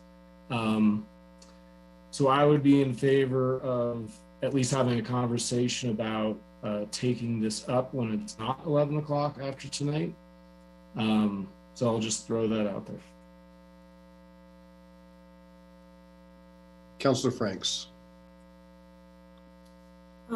Thanks, Mayor Paul, and thanks, Mayor Pro Tem Skilling. I was unaware, working full-time, unaware if there was some information that came out midday that I maybe have not taken advantage of, but I would only be in favor of doing that if now we've closed public comment, if we came back and we picked up at the council point and we've all had a chance to maybe look at what we might not have seen, pick up with our questions, our comments, and then a vote. I don't know that I'd be interested in redoing a public process. I think we've had a protracted public process, and certainly respect everybody's opinions, and thank you all for sharing, but I would be interested in postponing but picking up at the point we're at now. Thank you, Councillor. Councillor Bita, then Councillor Harrison. Agreed. I think even the initial legal document we received was Friday, which gave us just a little bit of time to digest it. It's fairly complicated. And then, as Councillor Skilling said, then we got a second one trying to answer some of the questions of council this afternoon. And while I've had a chance to read them, I'd really like to digest them a little further. And I also think that there are some other alternatives being proposed here that I'd like to take a look at, and have not really, those have come up fairly recently as well, in proposals that are alternative to the language that's being proposed here. So there's still a lot of things to work through, and I think it would be wise to table this to another time. Okay, Councillor Harrison. I would agree with previous comments. The only thing that I would be very concerned about is making sure the public, if we move this to a different date, the public understands that the public comment portion has already taken place and been closed. I think that sometimes is hard for people to understand why there's not a second public comment. So we've got to make sure that we make that very clear with everybody if we postpone this. Thank you. Councillor Johnson. Thank you. I too am okay with postponing this. However, we need to get it as soon on the agenda again as possible. This has been out there for a year, and it does need a vote. So we need to have a date certain at some point to get this going again. Thank you. Mayor Paul. Oh, we're not done with questions. Mayor Paul, when we're done with comments, I'm happy to look at the calendar and find a date certain. If you could start to do that, it looks like there's somewhat of a consensus to postpone. I'm looking at April 12th, which is our next regular meeting. We would take action. We could take continue second reading to April 12th. The only other things we have on the agenda are second reading. So it's a hearing on CDBG action plan, and also a hearing, second reading on the National Electric Code. So that's not a real heavy lift. Oh, I don't know. I think we could debate the National Electric Code for a few hours. Councillor Abel, go ahead. Can I start that discussion on the electrical code? This issue arose about 3 years ago, and it went to first reading a year ago. So now we're talking about being within 2 or 3 weeks of having a resolution. I know the folks from the neighborhood in Mid-Lakewood want to have this resolved, but considering how long they've waited and when we could get to this as to reach a decision, and hopefully a better decision than we might come to at 11 o'clock at night, I would concur that let's put it off, get back to it when we're fresh and our brains are more able to be to understand the ins and outs of the intricacies of these arguments. So I'd say let's wait another few weeks. Thank you. Councillor Gutwein. Thank you. I think that waiting is okay. You know, I certainly want everyone to feel like they've had a chance to read all of the new legal documentation that we did just receive today. Certainly there's years of legal documentation that we've all been reviewing for a long time. But there was an important memo that we did get today. So I think that's certainly fair. I just also really wanted to thank all of the residents and various community members, including from CCU, for waiting to get to speak until 11 p.m. tonight. It's been a long night, so thank you for staying with us and sharing. And you know, I think that taking this conversation up when we're all a little more fresh sounds good. Councilor Springsteen.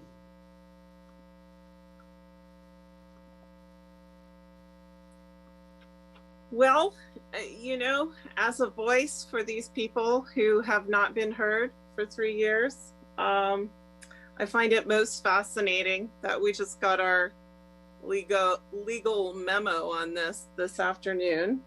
I find it fascinating that this issue of most importance to the community was put last on the agenda, on a packed agenda tonight.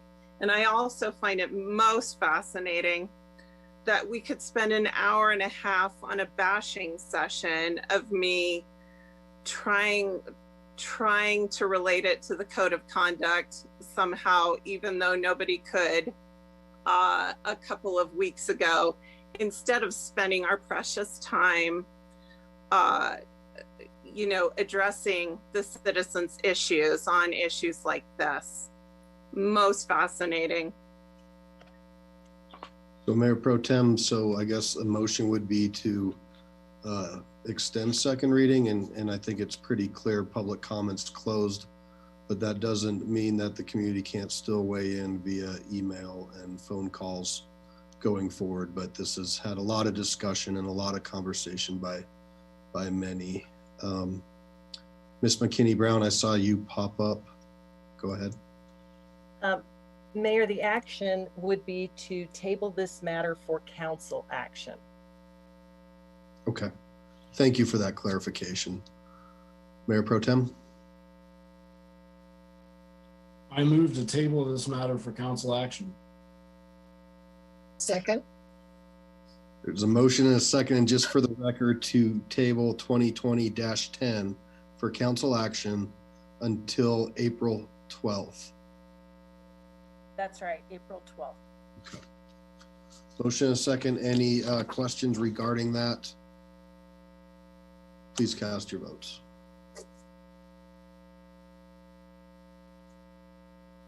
And that passes 10 ayes, 1 nay, the nay being Councilor Springsteen.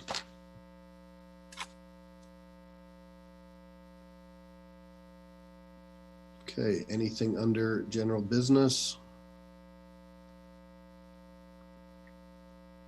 We'll go to Councilor reports, unless I'm missing anything. Okay, and I'm gonna start with my upper right corner, Councilor Bita, Ward 3.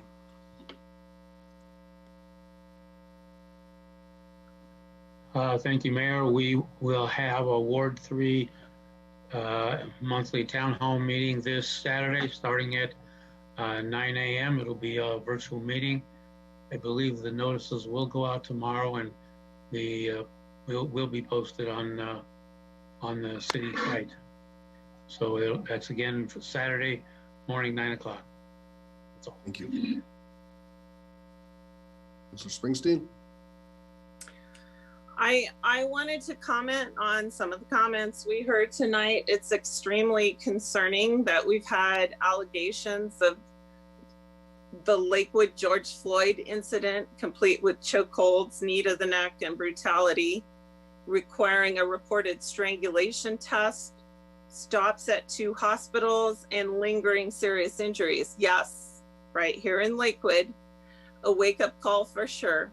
And also, complete with the fact that it involves an African-American man and family, and that it reportedly traumatized children as young as age 7, as reported by mandatory reporter school counselors who have known these kids for years, one of whom was Student of the Year. When leaders ignore these kind of problems, we end up with an Elijah McClain situation. It's serious. It has to be addressed and honestly investigated, and you all know it. And last week, my video feed was cut off in the middle of my report because nobody wanted to hear what I had to say, and I believe for fear that I would bring this very incident up.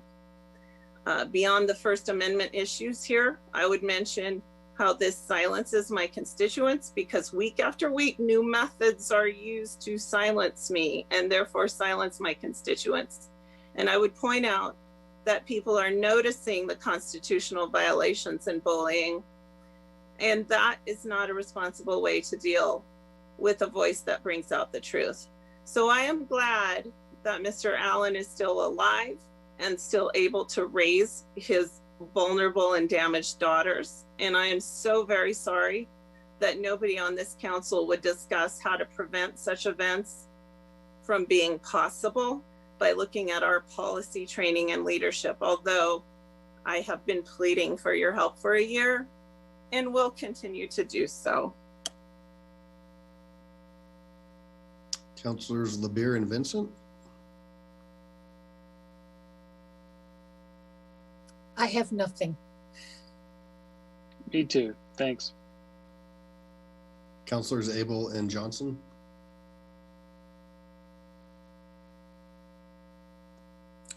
I have no updates. Just a reminder that we'll have our ward meeting on April 3rd, I believe it is, a week from Saturday. Thank you. Ward 5, Councilors Gutwein, Harrison.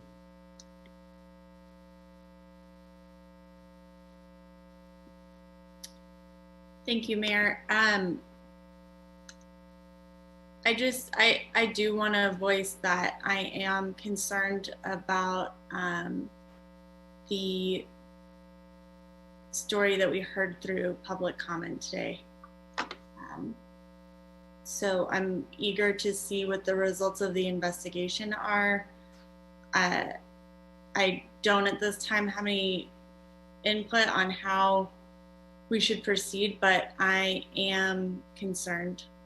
That was really upsetting. Thank you. Nothing. All right. Mayor Pro Tem and Councilor Franks. No report. Okay. So I'll just close again. Certainly a tough night. I want to thank all the community members that came out and participated and gave their feedback and comments. It's not always easy. Certainly for some folks, they probably were a little bit surprised at what they heard in different fashions, and that's just the reality of where we're at, and doesn't always lend itself to productive dialogue. But we made it through, and on some of these big issues, you know, especially CCU, Mr. Baker and his community have been really working and trying to do this in a meaningful fashion. And I know CCU has tried as well, and it's just some of it's not coming together. But I encourage everybody to continue to move forward with that. I had some other stuff that I want to mention, but in light of what's happened in our community and with our neighbors, I think we'll just let it go tonight and pray for healing and sending love to all those that were hurt and injured, and the long-term repercussions of what has now happened again in our state of Colorado. So with that, we will adjourn at 11:10 p.m.